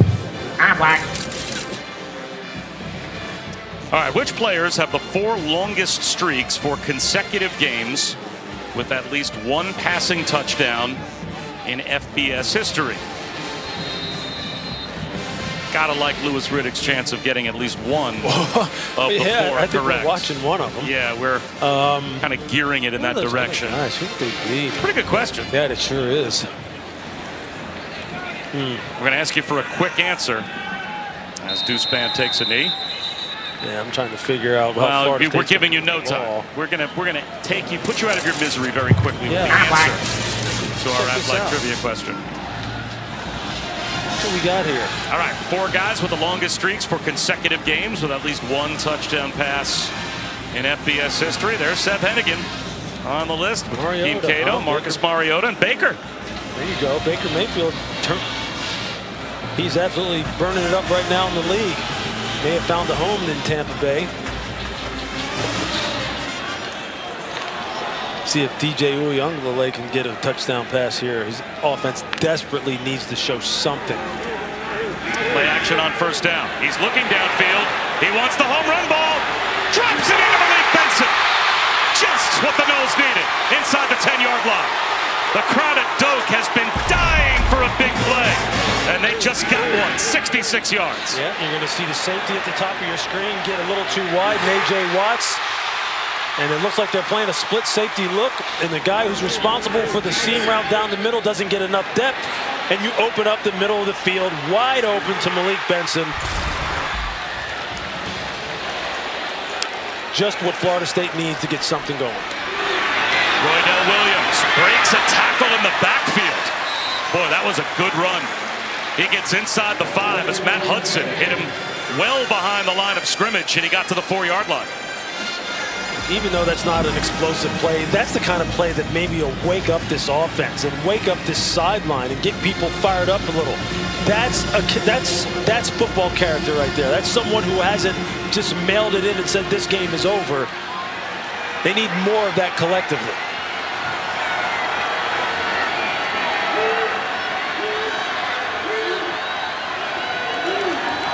Roydell Williams at the goal line. Kept his legs alive touchdown.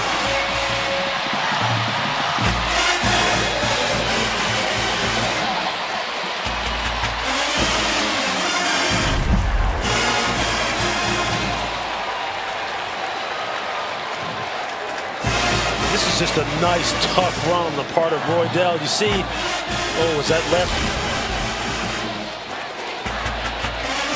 We'll take a look at this. Florida State wants to go for 2. But let's see if the replay booth stops before the 2-point conversion, just to make sure that the touchdown is good.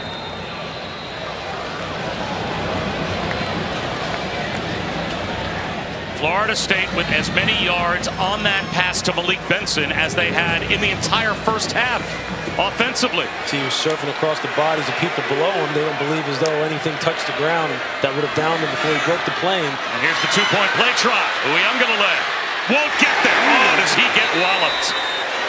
A violent hit on Uyunglele as they come up short on the 2-point play try. And that was the Harvard transfer, Matt Hudson. Uyunglele paid the price. It's a 6-point trip for the Noles.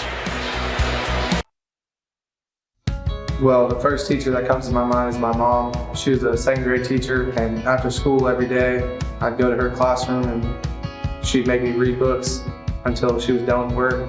And I feel like that was one of the things that has stuck with me in my whole entire life. Every single moment in your life is an opportunity to learn. Now, the most important factor in student achievement is the teacher in the classroom. That is why, in honor of Extra Yard for Teachers Week, ESPN is celebrating the role of teachers and their dedication to supporting students' development. On behalf of the College Football Playoff Foundation and ESPN, we recognize your passion, commitment, and the work that goes into ensuring your students succeed. We donated $1,000 Donors Choose gift card to Lori Hennigan of Hawk Elementary School to use towards resources for her classroom and students. Chris, it's a great story. It is, and she is a longtime teacher, 16 years, as Seth said, spent most of that as a 2nd grade teacher.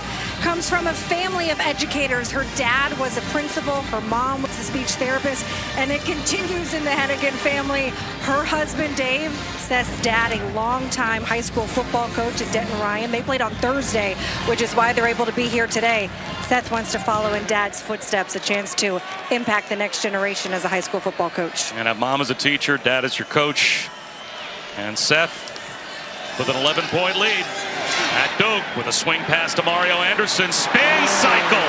And he gets free all the way out close to midfield before he's brought down. He put a move on, and Grady Kelly eventually tracked him down. I mean, it's just hard to continue to emphasize the communication issues that Florida State has on the 2nd and 3rd level, their defense between the linebackers and safeties. They turn backs and tight ends loose on the regular. They just have not been able to iron out those issues so you don't allow people free access down the field and easy catch opportunities. Swing pass. Lankumsey. 7 yards. And there has been a rhythm to this Memphis offense here in the 2nd half, Lewis, it seems. Yeah, the tight ends and running backs, they're attacking inside out. An old Bill Belichick adage. Attack the defense inside out, defend the field inside out. Because if you can attack at the heart of a team, right down the middle, it just kills them. It just takes the life out of them. And it's the shortest throws, the easiest throws, the most high completion percentage throws, throwing to your backs and tight ends. Memphis is making a living out of doing that today.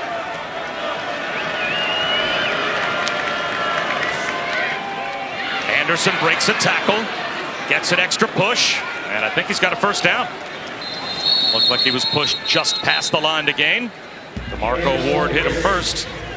But if they compliment Seth Hennigan with a run game, he's already 6 for 6, 74 yards and a touchdown here in the 3rd quarter. And after not running the ball really at all in the first half, the run game has been a better part of their offense in the 3rd quarter as well. Yeah, you know, this heat, this humidity, these long grinding drives, it just saps the energy out of a defense. And here in the 2nd half, that's exactly what the game plan has been for Memphis. Supplement that pass, the short passing game, with just these gut check type of runs over and over. Hannigan, nowhere to go. Kept his eyes downfield until the pocket collapsed, and he collapses underneath Daniel Lyons for a sack. Why did he have to hold on to the ball? Because again, they tried to run these halfback wheel concepts where they're getting the backs out of the backfield on the linebackers, on the nickel defenders, and seeing if their communication is straight. And that time, guess what? They matched the pattern perfectly. He has to pull it down. It's really not that hard as far as how football works out and how it doesn't. But finally, Adam Fuller able to see a productive snap out of his defense in that regard.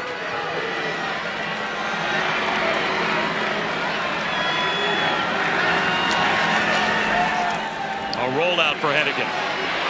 Sidearms one, incomplete for Rock Taylor. 3rd down and 13. So another chance for Florida State to get a stop well outside of field goal range and keep this a 2-score game. 2 really good snaps back to back on the part of Florida State. Playing good coverage. Pass rush starting to win a little bit. Laying it down as the coverage holds up in the back end. Now they got to do it one more time. Just play smart. Don't let this experienced quarterback who knows his offense inside and out exploit you because you don't know what you're doing. Will Florida State bring a blitz? They're showing it. Here they come off the edge. Hannigan over the middle. Sliding catch is made. Did Blankensee scoop it up? He did. 1st down.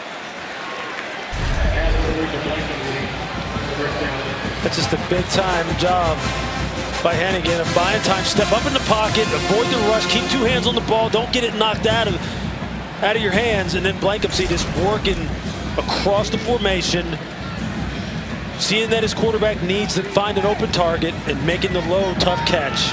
It's a big 1st down pickup, huge. Now a false start will be called.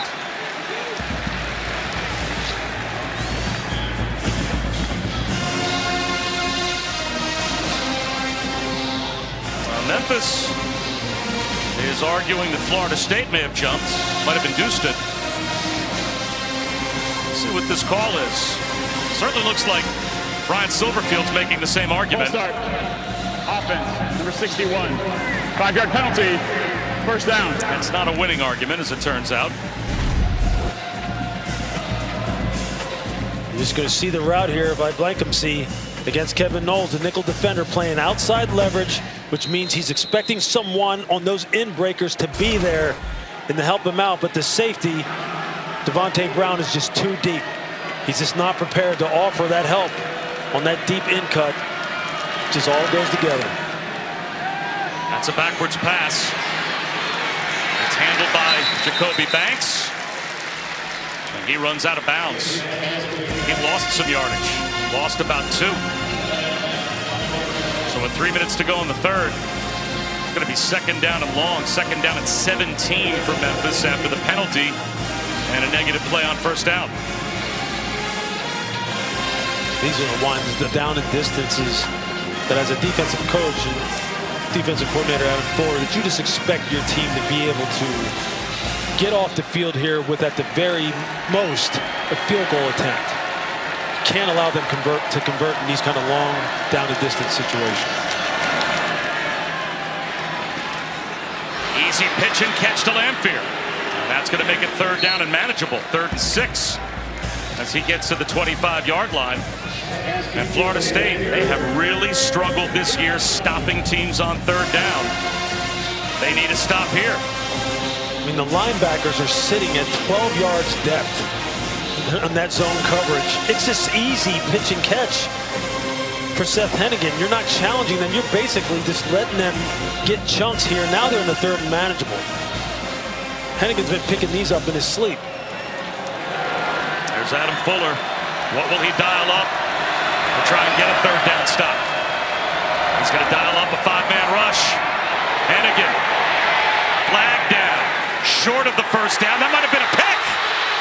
Was it intercepted by Justin Cryer? Now they say no. No, they do. They give him the pick. Cryer wrestled the ball free, and they say he completed the catch. Now the officials will huddle up. The closest official to that play definitely whistled and pointed Florida State's direction, saying an interception. There is a flag down in the offensive backfield as well. I think they're going to get a holding on Memphis late in the down. But just looking at this replay of Cryer. Offense, number 61. That penalty is declined. The result of the play is an interception. First down, Florida State. Just what the Noles needed defensively. A takeaway. This is an unbelievable play if, in fact, they're able to confirm that he makes this play. You see Cryer here just pull this ball on the completion. That's the kind of play they need.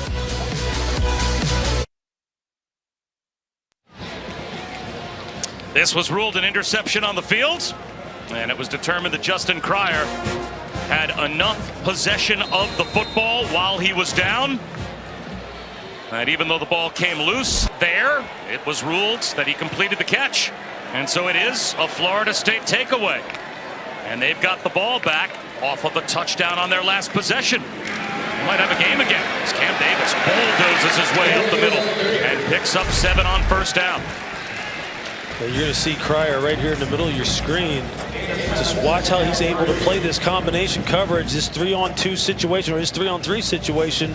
At the bottom of your screen, you see he just passes it off. He picks up the receiver coming across the formation and makes a heck of an effort to get that ball out and complete the interception and give life to his offense.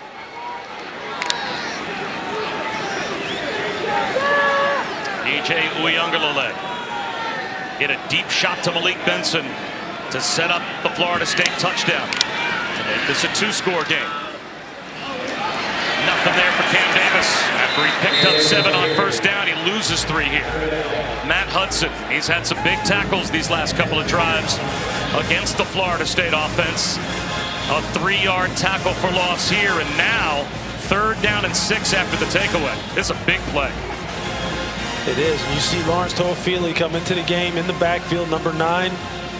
Good receiving back out of the backfield, do it all-purpose running back. He hasn't really made his mark on this game, but he's a fantastic receiving option. Rollout. Uiagalelei into a tight window, and how did he squeeze it in? Malik Benson with a first down catch. A gain of 10, and that should end the 3rd quarter with a huge conversion for the Noles. Roll DJ Uiagalelei out to his right where he's so comfortable and can get a lot on that throw, and he fits it in the tight coverage. That's the end of the 3rd quarter. Florida State has life as we head to the 4th quarter. The deep shot to Benson set up the touchdown. That 3rd down conversion, just as big.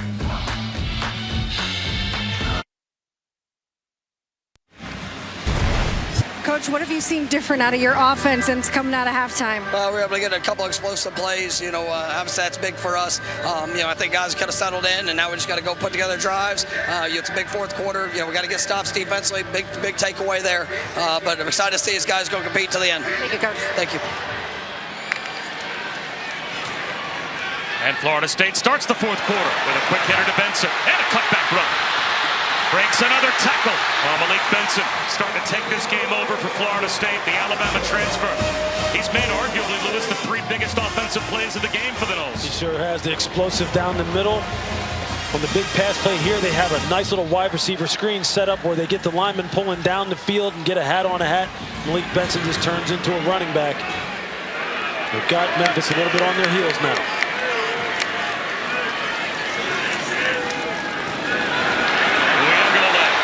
Wanted to unload Wood deep. Instead, he checks it down to Toafili. 5 more yards, maybe 6.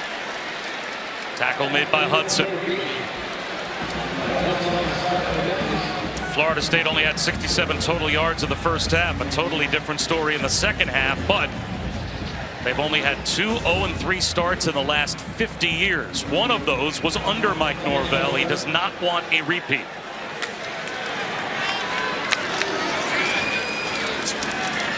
Play action. And back to make the catch, Hakeem Williams. First down.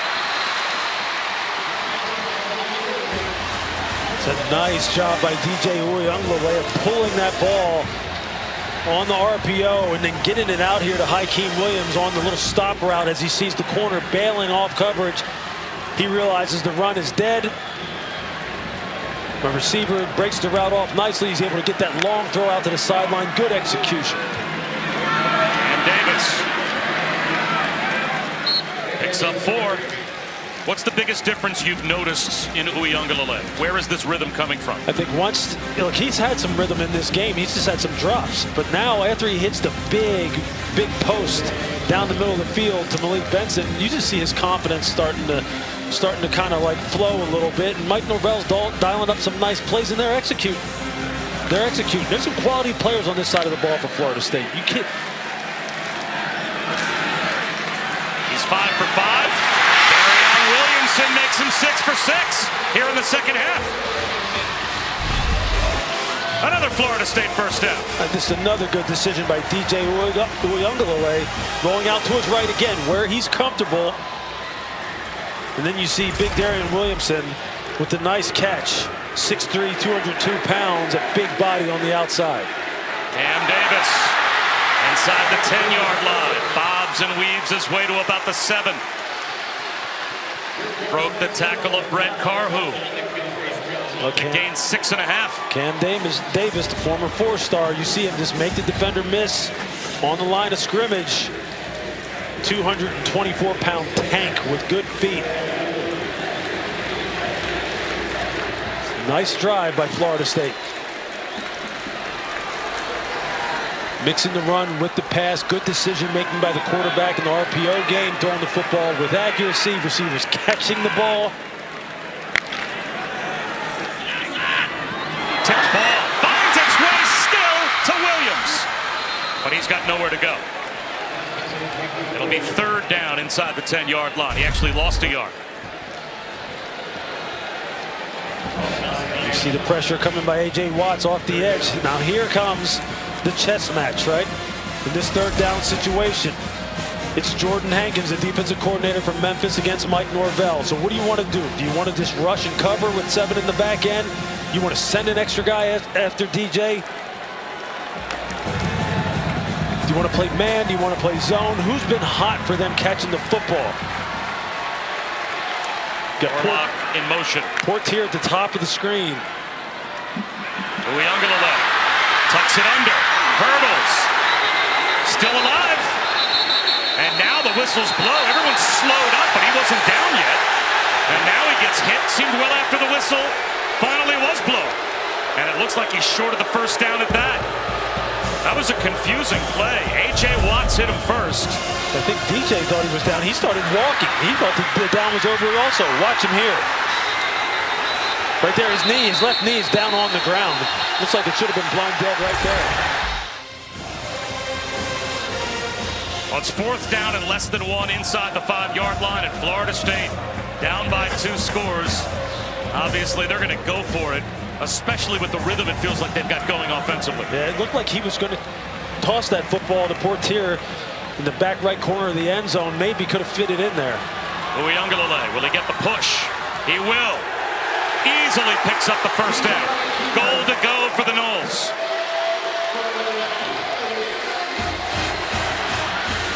Now if you're Mike Norvell, what do you do?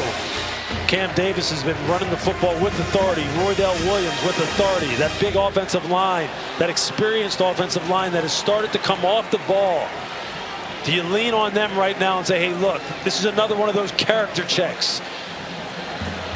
Just like you have goal line, live goal line for the defense in training camp, the offense also. Now's the time. Get your feet in the ground and come off the ball. Roydell Williams, nowhere to go. Swamped under behind the line by that Memphis defensive front. He barely got inside the 5-yard line before he was brought down. You can't just turn defenders loose. And that looked like there was some communication issues as far as an assignment football.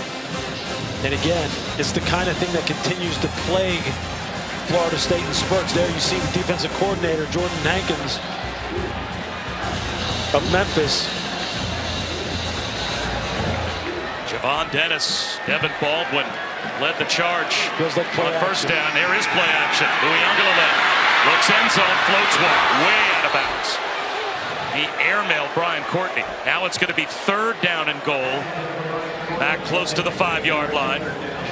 8.5 minutes to go, and Florida State still needs 2 scores. Yeah, you see the pressure just coming off the edge late.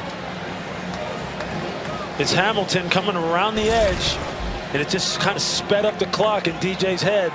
He was trying to wait for the receiver to come open across the back of the end zone, but he knew he had to get rid of it. Don't want to take any sacks, no negative plays. Now Florida State substitutes. Memphis has the opportunity to as well, but the play clock winding down. It's at 5. Memphis brings a blitz. Uyunglele under pressure. Gets hit from behind, but flags down. He'll be sacked. Vic Alabuede got there first.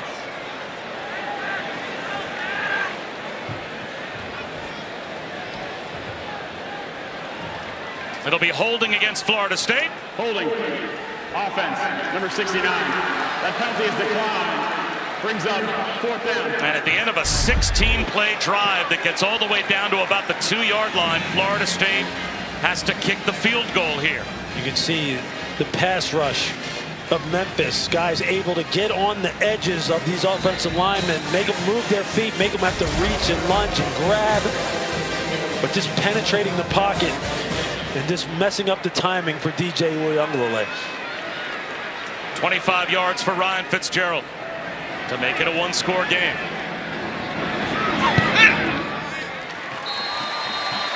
So a long drive, but eventually a bend but don't break stop, Lewis, for Memphis. Yeah, it's good red zone defense on the part of Memphis. For Florida State, just a little bit of a lack of execution.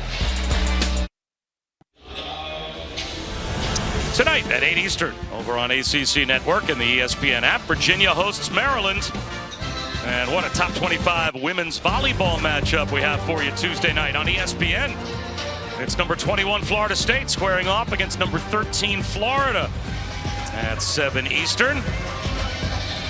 Bob Wischusen here with Louis Riddick and Chris Budden, and we've got a 1-possession game again. But an 8.5-minute drive for Florida State, Lewis, that results in only a field goal for the Noles. And remember, they also went for 2 on their last touchdown, so that means they're down 8. They have to get a stop, and they still need a touchdown and a 2-point conversion.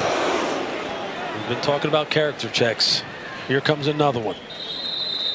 It will be Memphis football at their own 25-yard line when we come back midway through the 4th.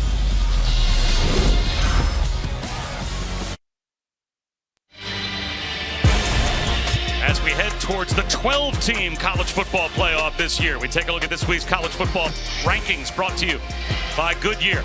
Alabama, comfortable lead at Wisconsin. Missouri has opened up a 2-score lead against Boston College as well. Everyone else either idle or playing later on. Now also, again, in the 12-team playoff era, the top 5 highly ranked college conference champions automatically qualify, which means one of the group of 5 champions is going to make the college football playoff.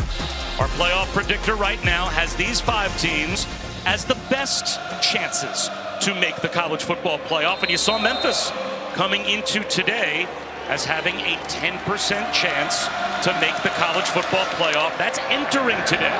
That's before today's game.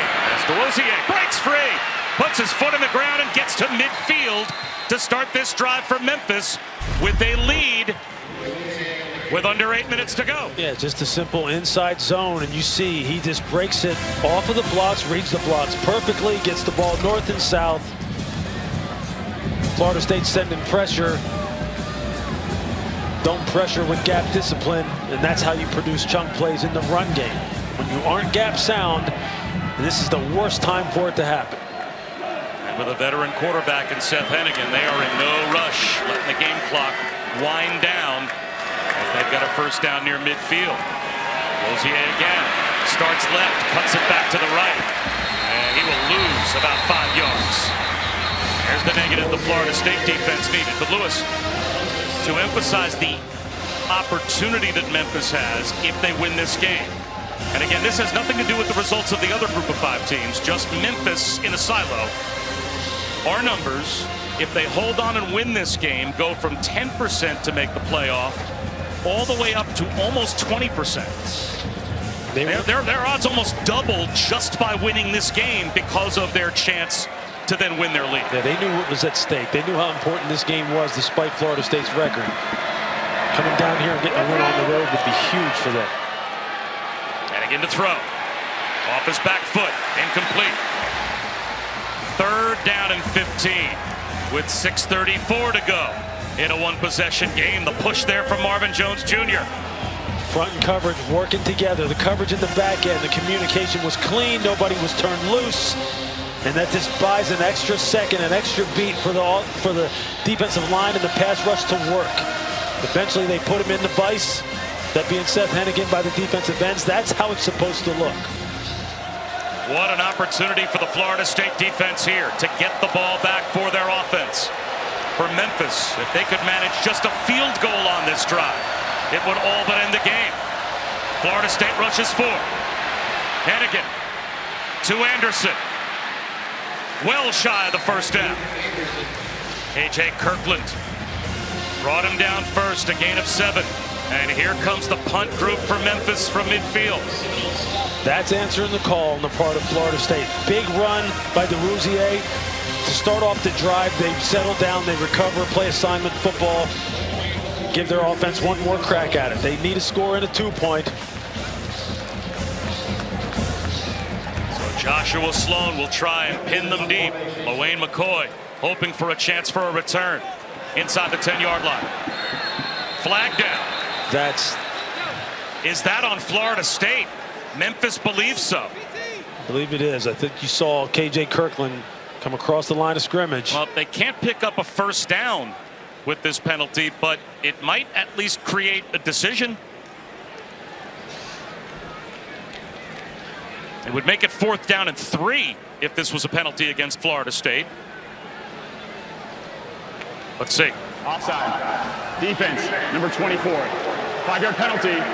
4th down. All right, Lewis Riddick, I'm going to put this to you. You are over on the sideline, and you're Ryan Silverfield, and I give you a chance to run a play on 4th and 3 on the road and potentially win the game if you get it. Would you do it?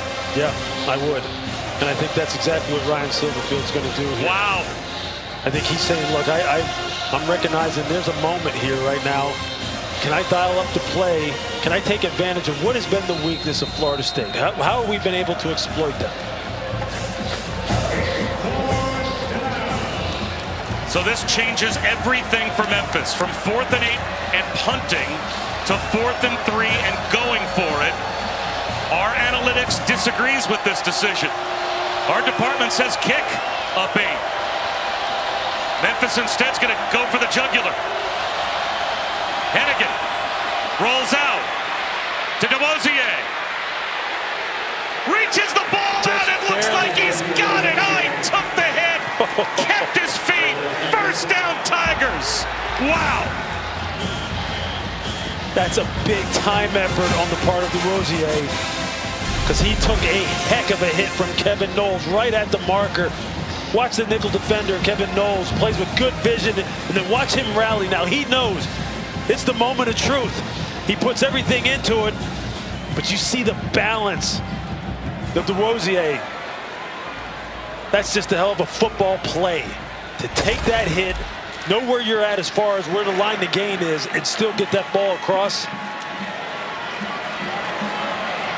Anderson inside the 35-yard line. And again, every first down, as long as you take the play clock all the way down, can take at least 2 minutes or more off the clock.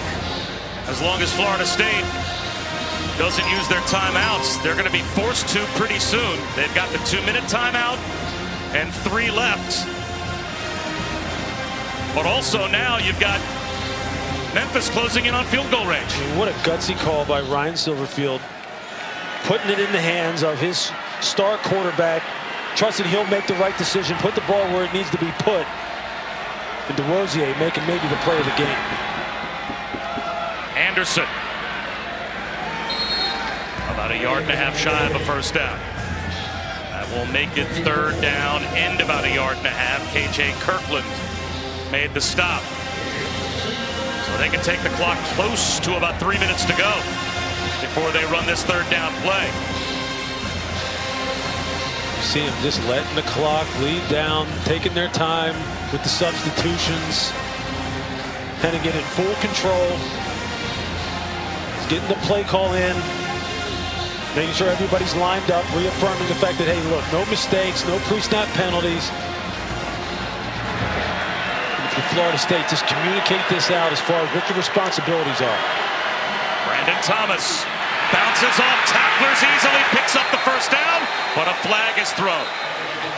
Back behind the line of scrimmage. Huge call here. Holding. Offense, number 70. 10-yard penalty. Still third down. The clock will start on the snap. Not only are you replaying third down, but this also knocks you back outside field goal range. Yeah, it's just Kedrell Lewis right here, number 70. Again, when you see the inside charge with the Florida State defensive line, you see the left hand just hook him. And that's exactly what that is designed to do. You're, one, trying to get penetration. Two, you know that offensive tackles are going to be at a disadvantage. Sometimes you pick up holding calls like that when you have that quick, predetermined line stunt by the defensive front. What's your play call here? Are you thinking first down or are you thinking field goal range? I'm thinking at the worst field goal range, maybe we can pop it and get the first down here. We're just trusting the quarterback to read this out and make the right play because he's been doing it all game long. Hennigan, flags down. This might be a false start. They blow this dead. It will be. Now it's going to be third down and even 5 more backwards. 3rd and 16. Full start. Offense, number 70. 5-yard penalty. Third down. It's Kedrell Lewis again. It's not a good series for him right now. He's going to have to settle himself down and understand and recognize what the moment is and what it requires. Sometimes that kind of stuff starts getting in your head, especially in a big game like this on the road against an opponent that you know winning this football game means a lot to your program. Got to stay in the moment and concentrate. Caden Costa's career long is 50 yards. They have to get to about the 32, maybe the 33-yard line to get him in range. Hennigan will run for it. And he will dive down to the 36-yard line. And they're going to say he gave himself up at the 37. So from right here, you're looking at about a 52, maybe a 53-yarder. Timeout. Florida State will call timeout. They're first. Media timeout. Now this would actually probably be closer, almost at 55. Let's see what Memphis does when we come back.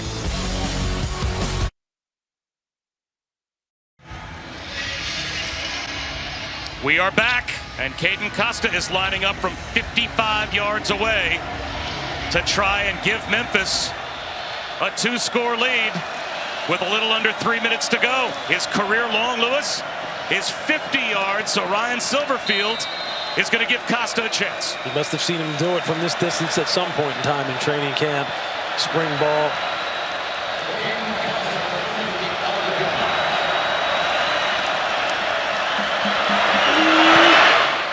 Does it have the distance? It doesn't matter. It's wide right. So great field position after the miss for Florida State. Now they still need a touchdown and a 2 to tie the game. But Ryan Silverfield, with some courageous calls in this last sequence, gave his kicker a try to ice the game. Had plenty of distance on it. He hit it clean, just pushed it a little bit wide right. From up here in the booth, that ball cleared the bar by a good distance. Now here comes the chess match, right? Here's the chess match. Jordan Hankins, defensive coordinator from Memphis, against Mike Norvell, a guy who Ryan Silverfield, as he told us, knows him very well. Here's the chess match. Pressure versus coverage versus zone versus man. What are you bringing? They're bringing pressure. And Leon will go down, sacked by Chandler Martin.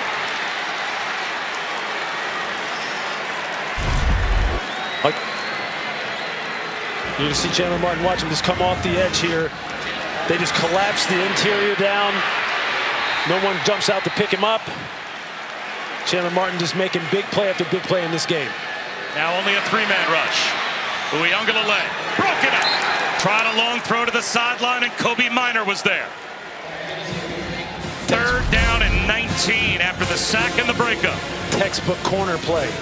You see the corner. He's just kind of sitting on it. You don't ever really see him drive on the deep route like it's going to be a go. The ball isn't thrown with anticipation. Takes a long time for it to get there. Now you got a third and long.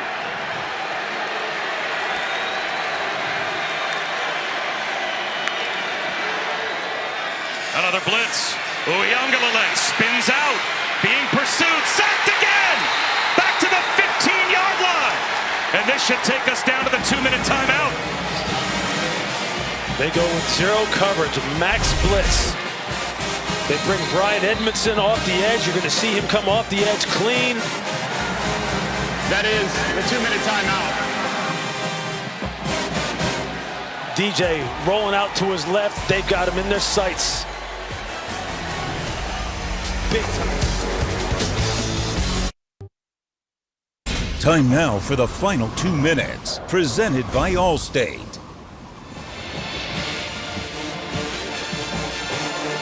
Well, Florida State is in an almost impossible situation. They are faced with 4th and 32 after back-to-back sacks. And in these final 2 minutes, presented by Allstate, Mike Norvell is going to punt rather than go for it on 4th and 32. So Mastromano gets away, a terrific punt. Drake with a fair catch all the way back at the 30-yard line. And Lewis, I'm sure there are probably some FSU fans that think you're waving the white flag there, but he's got 2 timeouts left. He's probably thinking, what are the odds that you get it right on 4th and 32? Well, what would you have done there? Now you're going to call your timeouts. You're just hoping you get a 3 and out. Yeah, I think when looking at it from a big picture view, as we were talking about through the break, especially considering the punter that you have, and he can flip the field position for you, you're just hoping now between the usage of your timeouts and hopefully your defense being able to rise up, that this gives you the best odds. Of course, you would have been, fans are going to want you to try and go for it, because considering how this season has gone and how it looks when you punt, when you're down like this, but he played the odds. He made the best decision he thought for his team. Now let's see if the defense can rise up. One first down will end the game for Memphis as Hennigan will dive ahead for a yard, and there is timeout number 2 called by the Noles. Timeout. Florida State, their second. 30 seconds. So the best that Florida State can hope for is to get their offense the ball back with maybe just under a minute to go. As we'll take a look at Louis Riddick's keys to the game and how this shaped up, what you thought were the keys and how they played out. Yeah, Florida State, they haven't rushed for over 150 yards, but they have done a nice job, for the most part, of stifling the Memphis running game, as you can see there. And then for Memphis, no turnovers. They had 1. And then in the red zone TD drives, they were 2 for 4 on offense, 50% both offensively and defensively. So it's it's a little bit of a mixed bag, and that's kind of how this game has gone, right? It's a 1-score game. That's what you would expect as far as both teams maybe meeting some of their goals, falling short on others. Mario Anderson wrapped up by Farmer at the line of scrimmage. The final timeout used quickly by Mike Norvell. Florida State, their third and final. 30 seconds. So while we have a chance, let's check in with Matt. All right, Bob, it is interesting between LSU and South Carolina. LSU regained the lead, and then Rocket Sanders takes off. 65-yard touchdown. Cocky back on top. They just checked on a field goal. 33-29 now, 4th quarter. Well, that did get interesting. And this game has a chance to be interesting depending on how much time Florida State still has on the clock. When their offense gets the ball back, they have to get a stop, though, on this play. 3rd down and 8. They are now out of timeouts.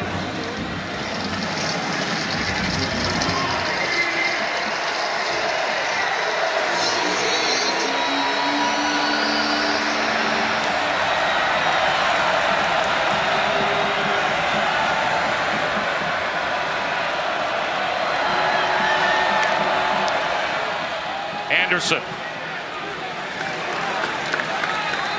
Forward progress to the 35-yard line. About 4 yards. It'll be 4th and 5. Memphis will punt. But they'll be able to take the clock down, as we said, inside of a minute to go. So you figure 5 or 6 seconds for the punt play. And FSU will probably have the ball with about 50 seconds on the clock and no timeouts left. They'll have to start taking some shots down the field. And the pressure that's been put on DJ Uiagalelei has been relentless here late in the 4th quarter. Then it's a matter of, does Jordan Hankins that continue to be aggressive and try and put this game away? You don't want to get too soft. You don't want to allow them any chunk plays to get that ball down the field. The chess match continues. So Ryan Silverfield calls time. Memphis, they're first. 30 seconds.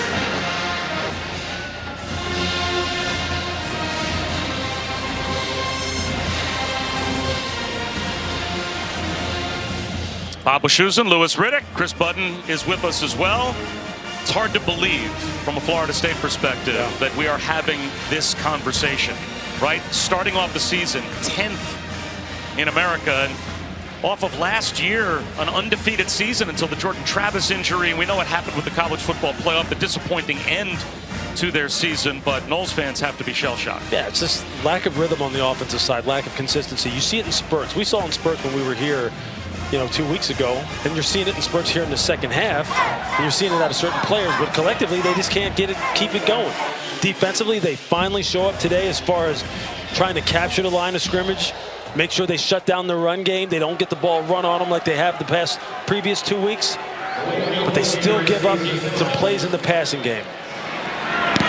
That inconsistency.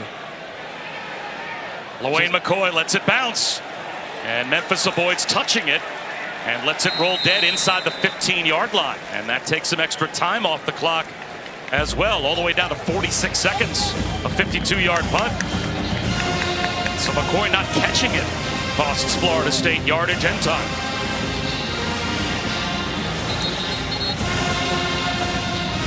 Now, if you're the Memphis defense, you want to play this situation correctly. You want to make sure you keep people in bounds. Make sure you don't get the ball thrown over your head. Continue to rush the passer. Continue to do what frustrates DJ Uiagalelei. Force him to his left. Don't let him roll out right. No assignment errors in the back end. And if you're Florida State, you got to protect. We've got to get some chunks. We got to get this ball down the field. 3-man rush. Uiagalelei hit as he throws. Javon Dennis wrapped around his waist. And that forces Uiagalelei to spike the ball with 40 seconds to go. Memphis only rushes 3, drops out and plays, max zone coverage, and they're still able to complete the play with the sack. That's just been indicative of how this season has gone for Florida State.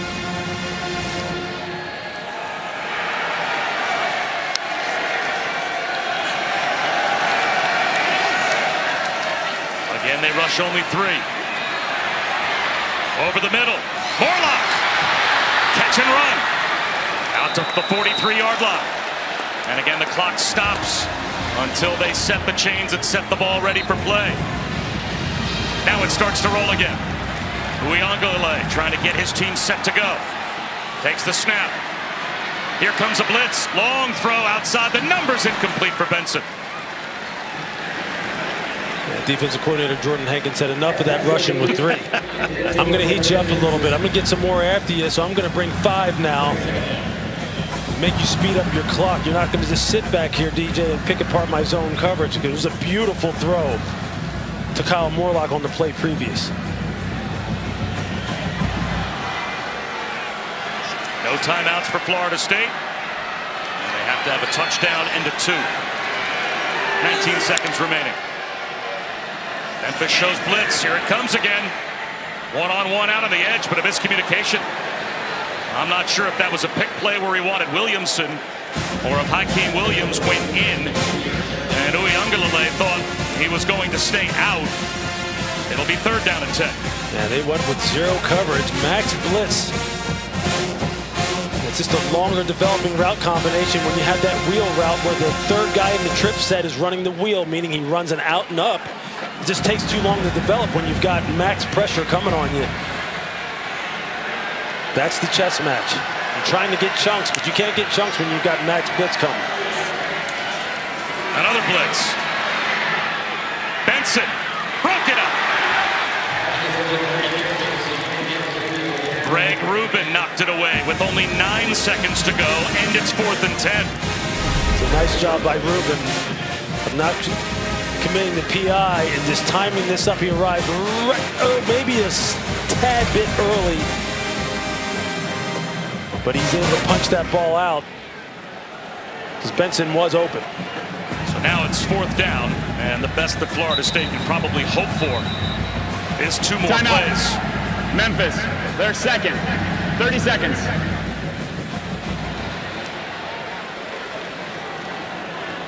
So Memphis will call their final timeout. Or they still have 1 remaining, pardon me, on defense.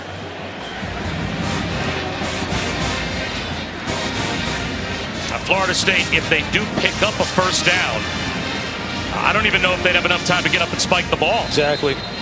I think here you kind of want DJ to maybe run around a little bit. Go ahead and let that clock bleed down. Just make sure you don't get the ball thrown over your head. Don't let anyone behind you. Just tackle the football and end this game. Florida State's going to need 2 plays called, you would think, in this huddle here. You don't want to turn anything loose. That's why I don't think you're not going to send any pressures. You're not going to send 5, 6-man pressures.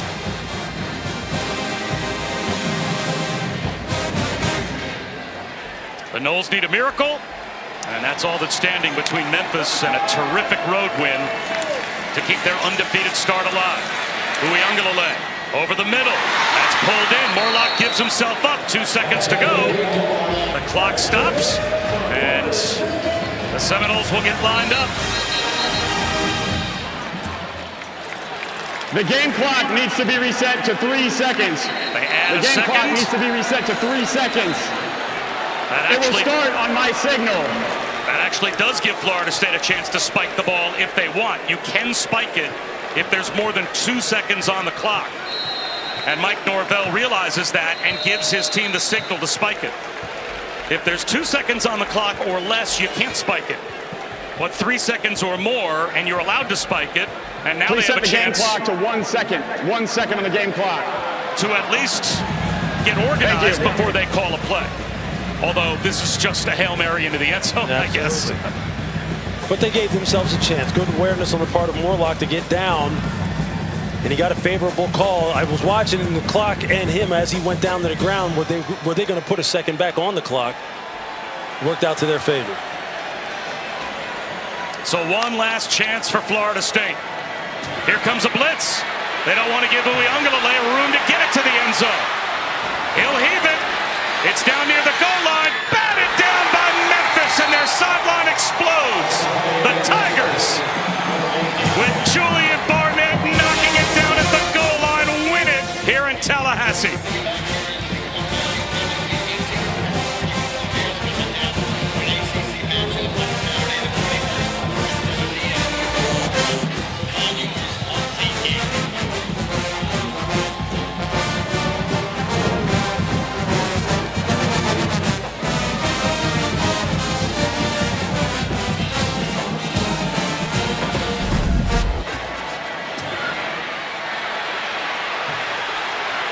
You see, they make the mistake of letting DJ get out to his right, but he's not able to get a whole lot on the ball, so it's going to be short of the end zone anyway.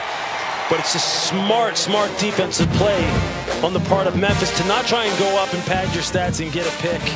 Just knock the ball down. Just volleyball, spike it with 2 hands down to the ground and end this game. It's kind of how Memphis has been playing the entire day. Just smart, hard-nosed football, good situational football in all 3 phases. And for Malik Benson and the Florida State Seminoles, man, it's just heartbreak again.